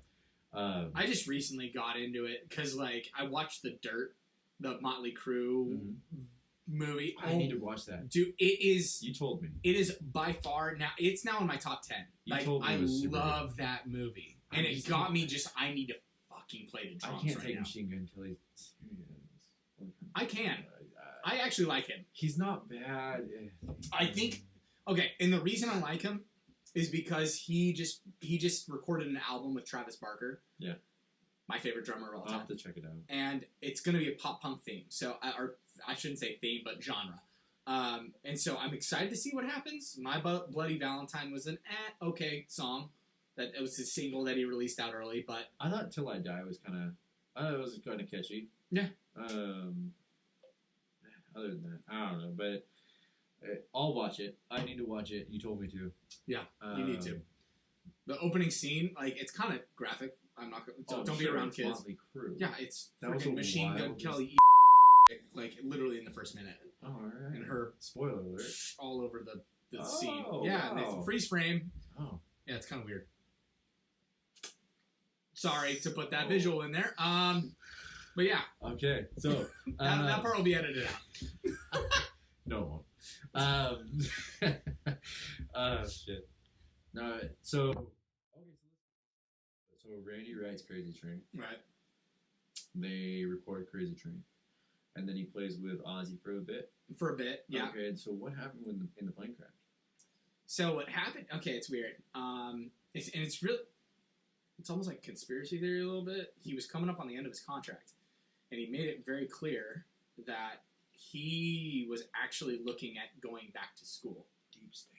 So what's going on is the relationship between Ozzy and the rest of the band was kind of deteriorating.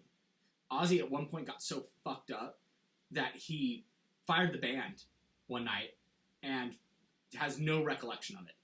Oh, maybe you don't want Ozzy knowing there's another Rhoads out here.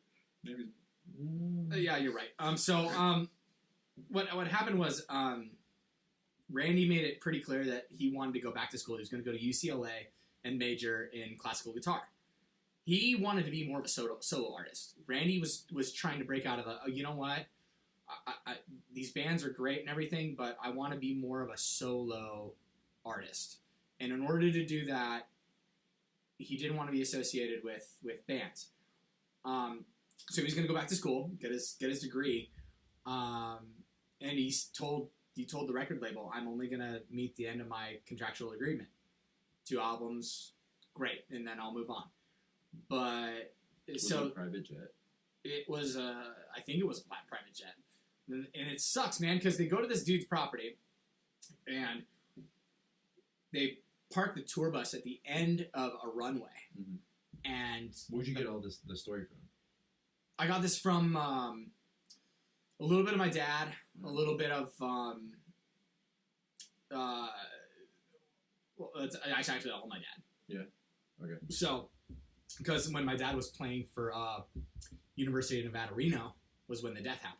Okay. And Randy's dad, who's kind of estranged, went to one of my dad's football games because my dad was playing at Long Beach, CSU Long Beach, when they had a football program. And so my dad tells me, like, yeah, they were playing games on a runway with an airplane, trying to zoom over the tour bus, and the plane clipped the top of the tour bus and burst into flames. Like one of the wings fell off and they spiraled, and Randy went through the windshield of the plane, and it was just one big explosion. What? Yeah. Wait, okay. So they were okay. And then I look online, and I'm trying to review the story, and it's 100% true. What they were trying to do, it was early in the morning. Band members were asleep on the tour bus. A couple of them went up. It says that he was afraid of flying. He was. The only reason he went up is because he's trying to take pictures of the countryside for his mom that he was going to send home. He was his mom afraid would of flying. His mom would be my great aunt. Okay. Second removed. Dolores. And it's funny because my dad has a grandma, Dolores, and so, yeah. So after Names. a joyride in a Beechcraft Bonanza, so they're coming in for a landing? Is that what you said? No. They're on takeoff. They're trying to zoom over the tour bus and wake up the members that are asleep on the tour bus. One party already went and did it, and then Randy and his hairdresser are on board for the second round, and they go once, no problems. They zoom over the tour bus, no problem. Second time, no problem. Third time, I think the landing gear clipped the top of the tour bus. Flying around with landing gear down? I think they were trying to pull it up. I think I don't know what was going on. But the pilot. So there's no audio record of radio chatter or anything? I don't think so. Huh. Interesting. Yeah. That's wild. Every time you said he died in a plane crash, I thought like mountainside. I don't know why I was like that. No, dude, it was just on some dude's property out in Florida. I guess that's typically what happens with plane crashes. Wow. So he dies 82. He's only 20. His grave is somewhere in Riverside or San Bernardino, man.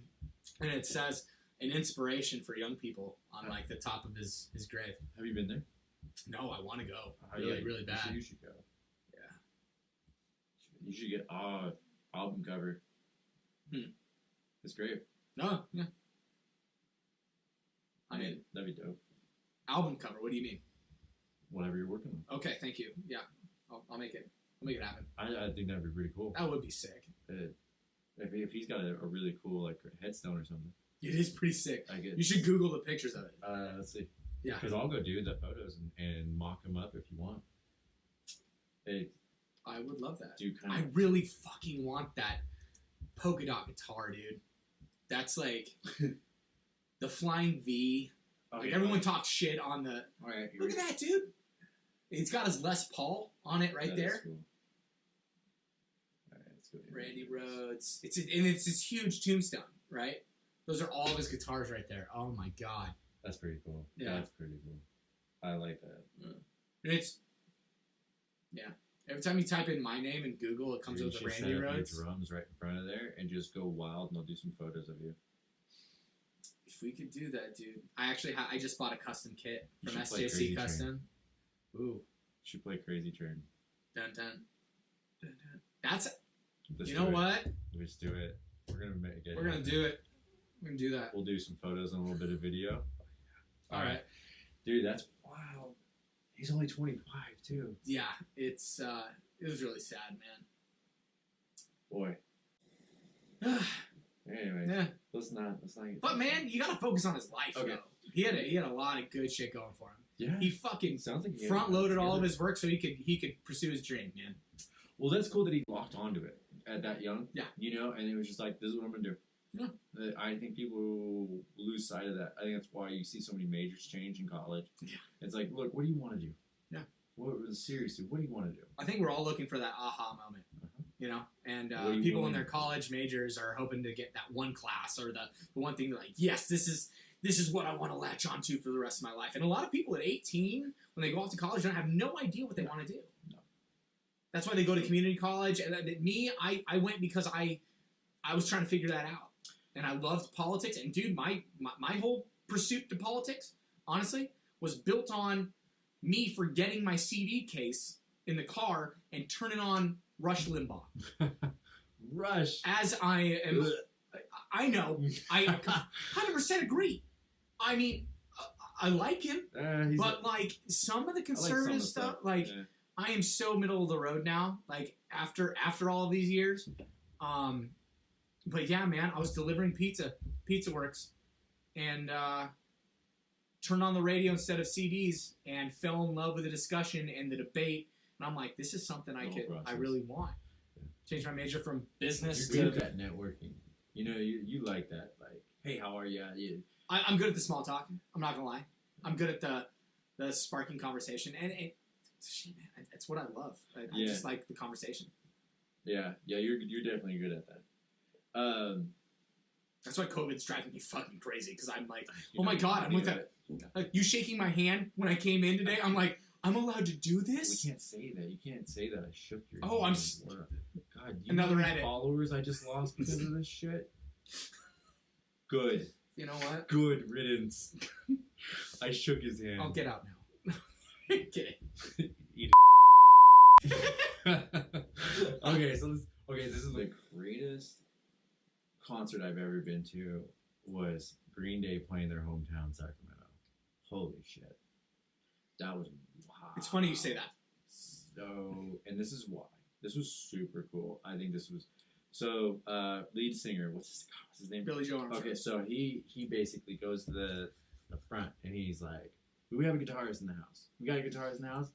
I know the exact tour you're talking about because that's my favorite. That was my favorite tour they ever did. I went. You went there? I didn't go to Sacramento. I missed that first one, and I had to go to Fresno. The American Idiot Tour? Yes, American Idiot Tour. Yeah. And so he pulls up this guitarist, and he goes, go over here with him. And he goes to the guitarist. Guitarists are talking to each other. And we have a drummer in the house. We got a drummer in the house, you know. And he's like, can you drum? And he like looks at the guy, and the guy like he tries to answer him, and he's like, do you fucking drum? and the guy's like, yeah. He's like, get up here, and he like pulls him up. He goes, a drummer, bassist. And I wish I remembered the song that they played, but basically what was happening. I think it was Brain Stew, if I'm not mistaken. It sounds right, but so basically what happened was guitarist, bassist, and drummer all get to take a break because they teach while Billy is talking to the audience. Mm-hmm. They're teaching them the riffs and how to play it real quick, and then they get to play the song while he sings. Yep. I thought Dude, that was so cool. I was holy crap, 13 years old, man. I was 13 years old when that happened. I was up in the fucking rafters, like yelling, "Pick me!" But there's no way because I'm up in the rafters. You need the general admission in the pit. Yeah. So and then after they were over it, they all got to keep the. So the drummer kept the sticks, bassist kept the bass. I wish the drummer could keep the whole I know, fucking at set. least the snare or something. Right. You know, just something. And the guitarist kept the guitar because they had backups ready. They already knew what they're. That was legit because those dudes went home and they will smile on their way to death, knowing that they got that door. They're gonna be like, I played with Green Day to a crowd of 50,000 people. Yes, in their hometown. Mm-hmm. That was cool. That was I smiled the whole Sacramento way was in their hometown though. They're from Sac. No, they're from Oakland. I thought they were from Sacramento. No, dude, they're from. They said something about Oakland. Sacramento. That's proud. They're probably proud to be home in California. In Sacramento. Because I'm almost certain I watched a documentary where one of them was talking about somewhere up above Sac. They came from Oakland. Okay. But someone may have moved to Sacramento. I have no idea. I have no idea. I could be wrong. But okay, so still that was cool. Probably I haven't been favorite. to too many concerts, but I've been to a few other that nothing as cool as that. Yeah. They played and rocked the house. Yeah. Another really good concert I've been to was Oh my god. Starting line. Yeah, you and your wife go to a lot of concerts. We try. You used to. I mean, we used to when we didn't have kids, but now it's like my daughter wants to go to Billie Eilish really bad. With this COVID thing, they were completely signed up to go to, there's a long Golden area. One. Yeah, why not? They were going to go to Golden One. Oh, okay. And they had amazing seats, and because of this COVID thing, like they had to basically relinquish. There's no singing in church, people. Please stop. Right? Oh my god. No singing. Yep. Wear your mask when you're singing. Everybody, hold your breath, please. Yeah, I You'll don't know get when it, man. COVID's over when you're blue and you see little stars spinning. Yeah. You'll know it's over when. I don't know. Jesus is gonna come. When the I don't election's know, over. dude. You know what? That may be possible. I'm not counting anything out anymore. Well, by the time the election I'm not counting comes a around. single thing out anymore. Everybody go watch Epstein's Filthy Rich documentary on Netflix, and you tell me that this shit isn't a look over here. Look over and here. I will check it off my list. But until then, I'm gonna just consider that a possibility. Yeah. Dude, so okay, let's go back. So concerts. What concert would you go to in any time period? Any period in time. I would love to go. Like nowadays, I would love to go see Motley Crue, like in their fucking prime. Mm-hmm. Like 84, 85. Go in the pit. Or you know what? No, when they released Dr. Feelgood. Okay. I would love to go to that tour, Dr. Feelgood tour. Okay. Tommy Lee has grown on me lately. I can't get. I know, right? I can't. You can't get past the porn tape. Nope. Yep. Every time you say it, I see it. I see the harpoon. I see I see a nice innocent lady being harpooned. Oh man, I see it every time. Pamela Anderson. I didn't think she was attractive when she was in her prime. I went, what's wrong with you all? You guys are all just looking at the breasts. That's it. Yeah, her face is. What she had one pop inside her, I think. Like they had to do that's right. surgery because it was leaking inside her. Ugh. Oh man, no bueno. I couldn't imagine. Anyways, okay. We are dudes, so one concert, you get the time travel, sit in a seat. Where do you go? Motley Crue. General admission, Motley Crue, Okay. Dr. Feelgood. Okay. I've never ever in my life done acid or mushrooms or anything. Grateful Dead. However, no. Oh, okay. I want to go to Pink Floyd. Okay. And just sit there and just chill. That it seems like the most peaceful, awesome time when they're in their prime. Mm-hmm. I don't know. I love Pink Floyd. Maybe they're just. I feel like everybody likes them, but I've been loving on them since back when I was a kid. Yeah, it's it's the tunes you grew up to, right? Dad playing the frickin' in the truck or whatever. Country. See, so did I. See, the closest to rock that I grew up with was the Eagles. My mom listened to Eagles, Fleetwood Mac, and I love those bands. I love them a lot. I've really grown to love Fleetwood Mac a lot, and Stevie Nicks. Really, did you watch the documentary, the Beats documentary with Jimmy Iovine? I'm excited to see what's going on. The Defiant ones. The Defiant ones. Holy crap! This is an amazing documentary. I don't care who you are. Because if you're so even as your parents who grew up with Fleetwood Mac, they're gonna love this because even though this is about Dr. Dre and his beats and what we're wearing, right? It's about Jimmy Iovine, who came up as a music producer, and he's like the brain behind most of Fleetwood Mac's like brilliant songs, and he was the driving force. He made Stevie. He was dating Stevie at the time. And he made her stay up late and was like, your tone isn't right there. I need to feel more pain. He was just on it. He just had a knack. He was from New York. He got Beats started by literally taking the prototypes and going around to celebrities and athletes and taking pictures with them hey, wear these around your neck. Hey, wear these around your neck. Hey, that's it. Yeah. He was a brilliant mind. But he's a brilliant mind behind a lot of this. This documentary is one of the best documentaries I've ever seen in my life. It is killer. I'll have to check it out. It bounces around a lot. Eminem's interview is awesome because he's just like, man, let's just do this shit. I love Eminem. He is literally just him, and he wants to be left alone. Like, Yeah. He's totally an introvert. Oh, I love that dude. He's gonna go down as probably the greatest of all time. One of the greatest. I don't Definitely. want to say greatest. Mm. I'd say if Tupac was back, no matter what, you put him on a microphone, one-on-one, Eminem's gonna eat you alive. When he released, did you see that? Did you listen to the one, Rap God? Yeah. The dude hits every note. He goes basically through every mumbo style rapper he does everybody. You cannot top this dude. Yeah. And he's not afraid to make fun of himself. Well, he always says you can't outsmart a smart ass. Anyways, so what item then do you own? Let's go back to what if I could give you a guitar or drumsticks or anything from any band at any time point in history. What do you own? Damn, dude. Why are you doing this to me? Because it's fun. I know. It's fun. This is what it's know. about. It's about bullshitting over beers, not arguing about politics or whether or not That's you should be great. wearing a mask right now. Thank you. Even though you ignored the sign on the front door that said, please wear masks. It does not fucking say that. I know. Okay. So, dude, I would love... Damn. I feel like... Here's the deal, dude. I'm a drummer. If I had freaking drumsticks... Or what if you people don't know... I see the drums. I need the drums because I go through sticks. So you have the drums. Okay. Whose drums would you have?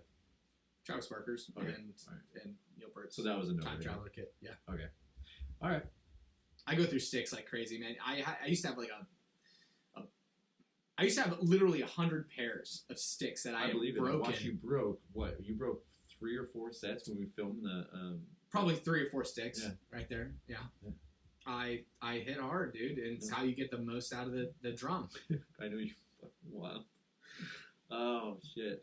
I think I would own Johnny Cash's black guitar. Ooh. I don't think you can do any better than that. That dude was the epitome of the middle finger to the system. Mm-hmm. I mean, the first troubled musician, one of the first troubled musicians. You know, like one of. I love that movie with Joaquin Phoenix. It's such a good story. Yeah, it is. It's such a good story. Yeah. Him playing a Folsom Prison, dude. Yeah, and I really respect. God, man, he was really in love with June Carter. Yep. That was, and everybody says he died of a broken heart. And that's why he passed away right after his wife did. After he finally got her. Yeah. Like that's such a good story. And Joaquin did a great job. I actually I downloaded a lot of the songs because it was actually Joaquin singing. Really? Yeah, that's actually 100%. It's him. Yep. That's crazy. Cocaine Blues. Mm-hmm. It's a hell of a song, and Joaquin does it justice. It's great. Yep, he does it. It's great. I think Ray Charles didn't Jamie Foxx do Rays? Yeah, that's right. He did a good job too. Yeah, I like that. I love all this stuff. I love listening about music. That's such a wild lifestyle. Yeah. You know you want it. I do, dude. After watching The Dirt, I'm like, I'm fucking ready to rock, dude. Yeah, your wife would be like, my wife would be like, nope, come back. I get it. I get it. Like, sex, drugs, and rock and roll lifestyle, dude, is something that. So what is it about the drugs? It's just there. Huh? Oh, it's just there, just to keep you going. Probably. I've never done anything more than marijuana. Like, I'm dead. Put me up to a lie detector test. No.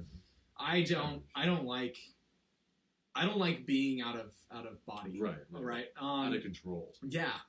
So that's why I don't drink much. I have a few beers here and there. I've cut back. Yeah. Like, this is my first beer in like 3 weeks. Yeah, I know. I had to ask. That's why I said when you said, "Are you okay with drinking beer?" I'm like, I could do it. I just don't want to be. You know, my dad was an alcoholic, so that's kind of where my mind goes. And stuff. I run into people where I can't drink anymore. I blacked out last time and woke up in some dude's house with his wife, and I'm like, "What the? You like? Yeah, crazy stuff. What did you drink? Yeah, God, man, it's like this is why I'm like kind of transitioning a little bit to marijuana and gummies because it's legal and like I'm not going out of control where I black out and can't remember anything.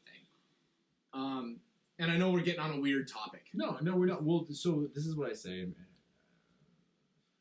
Look, this is a personal opinion. It's just hypothetical. say, look, we all, okay, without a doubt, Mhm. 99.9, like more than COVID, we all basically drank way before 21. Oh, of course. We've all done it. We all wanted to experiment. Yeah, we all did it in high school. So if I were faced with an option, and I always think of these like weird movie cinematic positions. If I were faced with the option of my kids in high school and they're about to go up and sneak off to a party, they were either gonna drink or smoke weed. I would rather them smoke. 100%. I would love for them to smoke a joint and to be completely floored, then get drunk and get in a position where they don't remember what anything. I just said, you black out and you wake up in somebody's bed. Yeah. No, so, and that's exactly what I mean. And I'm not saying like, hey, I want you to go do this. No. If I'm faced with the option though, because the thing is, we don't have that choice. Right. If I'm faced with the option, look, I remember when I drank, when we went wild, it was like, let's go to Taco Bell, let's go to San Francisco, let's go, like, you had all the energy and you felt invincible. When you smoked, it was like, do I really have to go to the bathroom? Because that bathroom's pretty far away. You know, like, you're starting to, it's like 20 steps. I don't want to. You're really, like, judging whether or not you can make it, but you're coherent. Right. You know, you're hey, babe, aware. can you get me a water? Yeah, I'm real thirsty. I don't know why. But why is the dog a pillow? No, it's different times. It's going to be legal, I think, across 50 states here in 5 years. I would say so. I mean, more than half of the states in the United States are now supporting at least medicinal. Well, Elon Musk just said, he goes, what once was a full felony charge is now an essential business allowed to stay open through COVID. Yep. And it's extremely hard right now for people now to get into the business. Those who started out and were already producing and growing and all that, they passed all the hoops. But for any of the new actors to get involved in business, we're creating, in my opinion, a weed monopoly. Those businesses that are already established are going to be able to survive. Anyone new is going to be viewed as competition and out. We'll have this happen. Two things are going to happen. Small businesses that start up are going to get bought out by major companies that have more money and more property, more land, and they want to outsource just like they do with wineries. You know, wineries, just because they have a winery, they don't grow their grapes right there on the property. They grow it everywhere, and then they outsource. And they buy grapes from other people. Right. And vice versa. Well, you know? yeah, I mean, Lodi is the one that where I'm from. Lake County, Napa, they all do it. So what will end up happening is you're going to have big companies suck up and absorb all the little guys that want to cash in a check real quick and buy out their properties, right? But then you're going to have these guys. You're going to have not the Marlboro. You're going to have the little craft brew type bud industries that really focus on organics and flavor and stuff like that. And I think we're probably already seeing that. And it's like really about the quality versus the quantity. And the big companies are going to focus on mass producing, like Budweiser and Coors and stuff like that, where, you know, you can get it anywhere. But the people that really care about what they're smoking or what they're putting in their lungs rather than chemicals or whatever, if it's organic, are actually going to go searching for this kind of stuff. Right. I think that's what we're going to see, at least. And maybe I'm wrong. Right. I used to see, like, in the thousands, like, people like, I'll never smoke a Marlboro, but instead I'm going to smoke an American Spirit because it's more natural. Oh, I love the people that get all after stoners, and I drive by a billboard encouraging people to go get fucking wasted. And it's like, this is like one of the number one killers. And unfortunately, you know, it's... And all we do is encourage it. It's in low income and minority neighborhoods. Yeah, and you know why? It's an issue, too. Alcohol is a massive issue. That's why it was open during COVID, because it's essential, because if you didn't, you'd have a giant influx into hospitals of people going through withdrawals. I worked for a guy. We literally worked for a guy. We were bartenders, and the owner was such an alcoholic that when the paramedics showed up, because he was passed out in the hallway, they literally said, get him a drink, because he's coming off of it. He was so dependent on it. I kid you not, we had 2 wells and one of the wells we left literally untouched. I think I know who you're talking about. Yep. Yep. Okay. And whole bottle of vodka and iced tea all day. The whole bottle almost. This was what was left of it by the end of the day. That's what he would do a day. That's Bottle insane, of vodka dude. a day. This is an issue. And people that want to harp on pot, like, dude, you ever hung out with the stoners? I remember when I bartended at your place. Your company? The best customers were the stoners because they were super cool. They were happy to be there, and they just wanted some bar snacks. Yeah, man.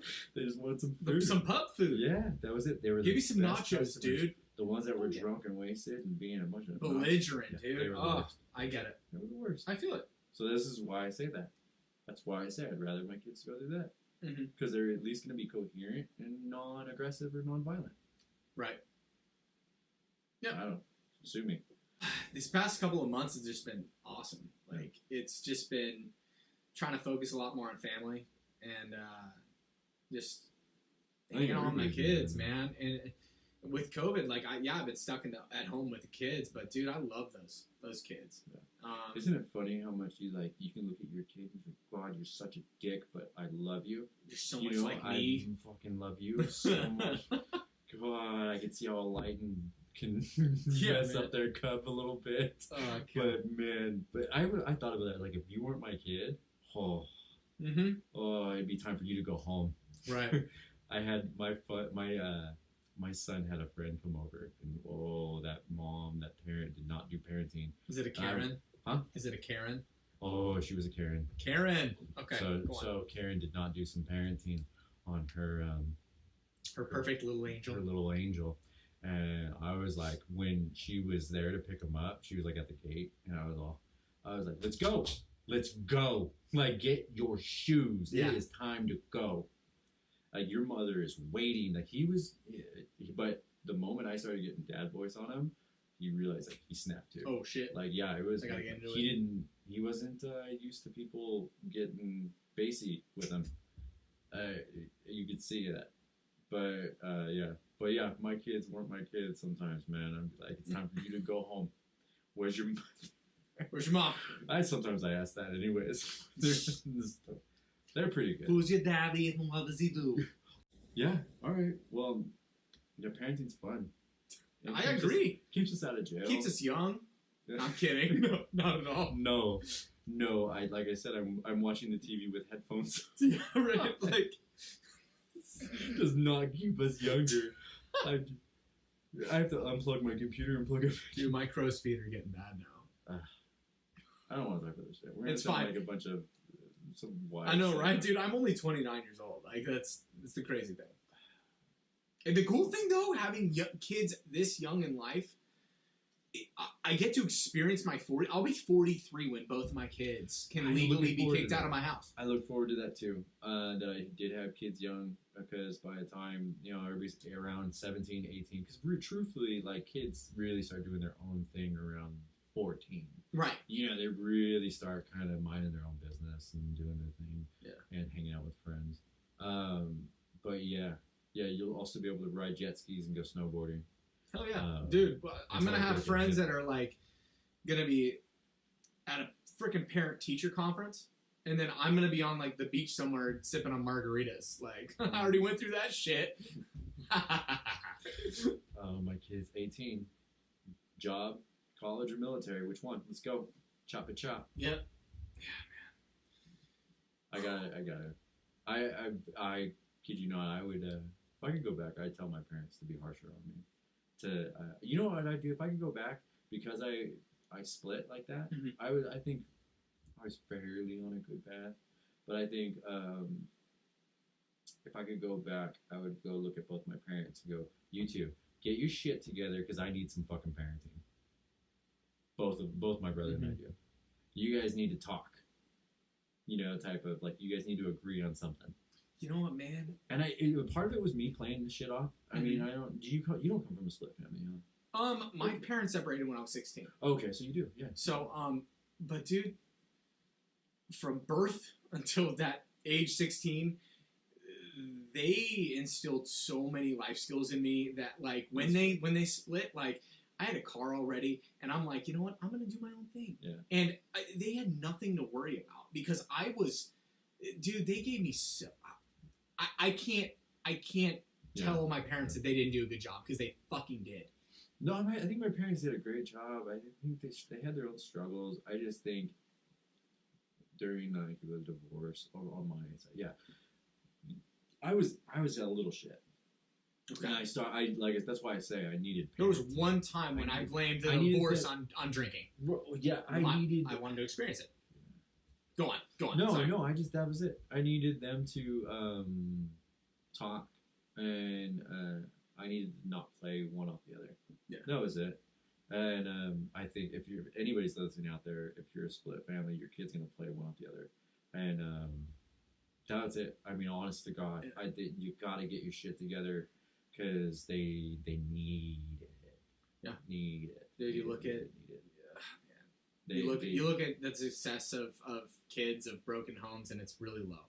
It's low, but we were also talking some kids that come from a messed up home are also ones that are like, I'm out of here. Like, I got my head on straight. They go and make themselves into something too. It's amazing.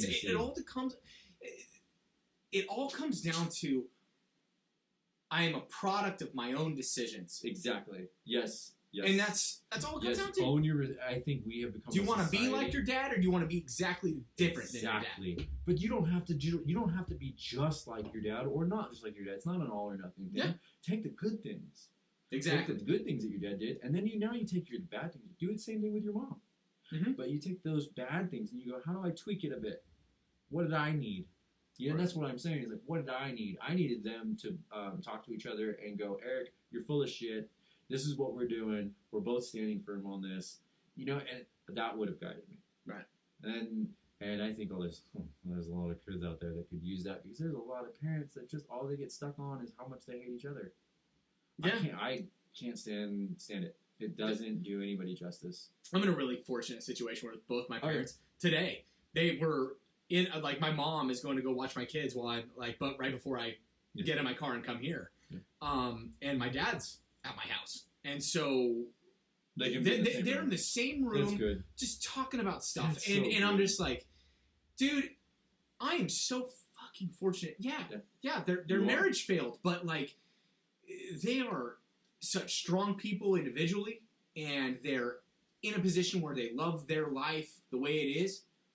And I don't got to be a product of divorce.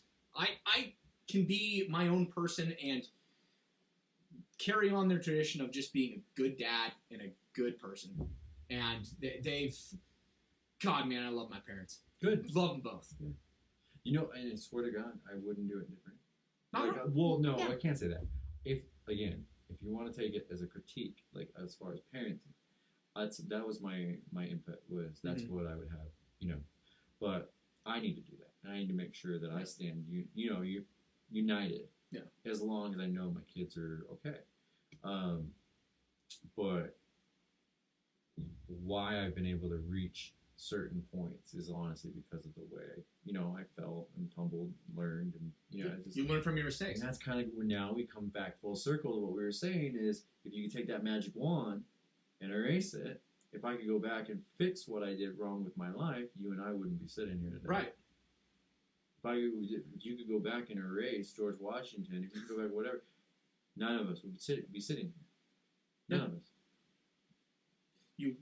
I can't. The bad stuff. You can't argue that.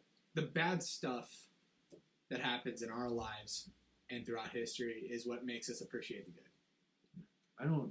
It's just too much. This whole thing is almost created racism. In a way. And, I just... It almost has. I wouldn't say racism, but I would say it has created discrimination. I would say that it has perpetuated a cycle of, I'm supposed to treat everyone differently, based upon their race, or their identity or whatever. I think it's put everybody on edge. Yeah. I think everyone's walking on eggshells, man. Yes, I think that's all it comes down to. That's what I'm trying to say here is everybody's on edge a little bit. it's a weird time in history right now. I was just telling my wife, I went to high school in a very Native American brought up community. And there was a guy that played football with us. And I was always just trying to be like, buddy with him. Mm-hmm. And he literally like stayed away from everybody. And he grew up on a reservation. And he owned it. And he said, hey, that's really cool, but I don't like white people. That's kind of fucked up. It was fucked up. And this is why I thought it was fucked up. And I said, here you went. Well, let's see. On my mother's side, we came through Ellis Island. So we weren't even here when, you know, everybody fucking raided this place. And then on my father's side, we came from Portugal to Hawaii. So, again, weren't even here. Had nothing to do with it. And even if I did, I wouldn't condone it today. So that doesn't speak to who I am. Right. Society is stereotyping everyone right now. And I think COVID, like, overall, is making it that much worse. That we aren't having the face-to-face conversations anymore. And we need discussion. And we need face-to-face contact with people other than those that are in our own family. Yeah. We need to be out in there in the society and talk with people, man. Sometimes it's nice to hit that eject button. You know, I agree. But, drive home. man, I just... everybody love everybody. Yeah, that's all I fucking want to get to. Yeah, everybody love everybody and leave each other alone. If I don't get to say how you get to plant your plants in your front yard, I don't want to have a say in how you pay your taxes and all that other shit. Right. Like, do your own thing. I don't give a shit. Like, as long as you're not shooting, like, you know, bullets over my head and you're not bringing any harm to anybody, you're not raping children, Epstein. And if you're not, if you're not doing that shit, I don't care. Yeah. Don't give a shit. You live your life, I live mine. Yes, we're all different. We're all... Go be flamboyant. Go be transsexual. Go be whatever the hell you want to be. That's what's honestly beautiful. I saw the meme where it's like, what's funny is the people that hate this country don't want to leave it. Yeah. Every election cycle, we get the people that say that, oh, if Trump gets elected or this person gets elected, I'm going to move. You know what, dude? We don't care. Go ahead. I want you to go have a gay parade in China. I want you to go have a fuck the system protest in China. In Russia. Like, try and do that shit. In Russia. Oh, my God. Israel and Turkey. And I want you... We live in the best country in the world, and we take it for granted sometimes. For your voice. For your right to be exactly what you are. And we have gotten here. We, like I said, we don't condone bullshit anymore. We don't condone, like, that. Like, you see these hangings, these black kids. It's like, fuck yeah, let's go get them then. Let's get them. Yeah. This is not right. You're right. Well, let's not say that's what we're about. Because we, the people, are the ones that speak up. Right. We're the voice. And with social media, go round those people up and hang them too. Sorry. And you know God, what, man. And if there's dirty ass politicians that are hiding behind some of those Epstein videos or whatever, get them out then. Let's get it out. You want a voice? Get it out then. No, we're trying to not disrupt the system. I'm sorry. Right. Okay. No, we need to get Trump's taxes first before we get the rapists. Okay. Great note. Until your daughter, your niece, yeah, whatever, until they're raped, and then all of a sudden, you mean like the mayor of Seattle? Until her house is marched on, now all of a sudden it's a problem. 180 degrees. That's what gets me, dude. Is it grinds my gears that like Peter, it grinds my gears. No, it really pisses me off that like there we go. I think that's a better phrase. It really makes me mad that politicians show up to give the speech, to live in their gated community and tell everyone to go do the dirty work. Okay, cool. I gave my 5-minute speech at this rally today. Great. I'm going to go home and you guys do the dirty work. They're just the face. They're the face of it. They are the face. It's a photo op. Yep. So.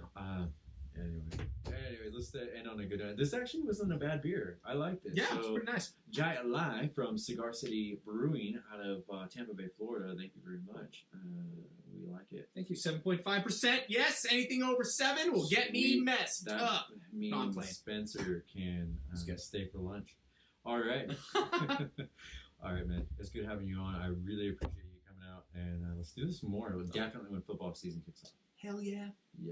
All right, so I guess the movie we're gonna have to plug. I haven't seen The Dirt, but Spencer here is gonna say The Dirt's pretty awesome and we should watch it. Not with children around. No children. No children and no squeamish people, please. Bible thumpers. Don't watch it. Or do behind closed doors. Rated and X. or Kids right now. you even do. All right, thanks, man. We're gonna head out. Peace. Thank you, everybody, for listening. And again, apologies for the audio. It's going to sound more like this, what you're hearing right now, rather than the episode you just listened to. Subscribe to our YouTube channel. Follow us on Instagram at Newness Productions. Go to our Facebook page and send us whatever you got, anything you want to hear us talk about. Subscribe to our podcast. I have a lot of interesting guests coming up for the next few episodes. Again, everybody stay sane out there.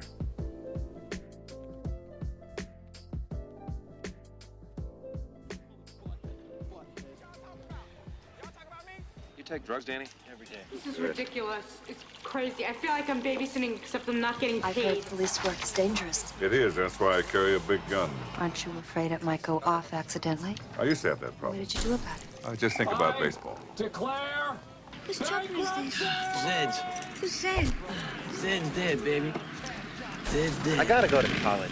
Danny, this isn't Russia. For a disaster of biblical What he proportion. means is Old Testament, Mr. Mayor. Real wrath of God type stuff. Fire and brimstone coming down from the skies. Rivers and seas boiling. 40 years of darkness, earthquakes, volcanoes. Dead rising from the grave. Human sacrifice, dogs and cats living together. Mass hysteria. That's what she said.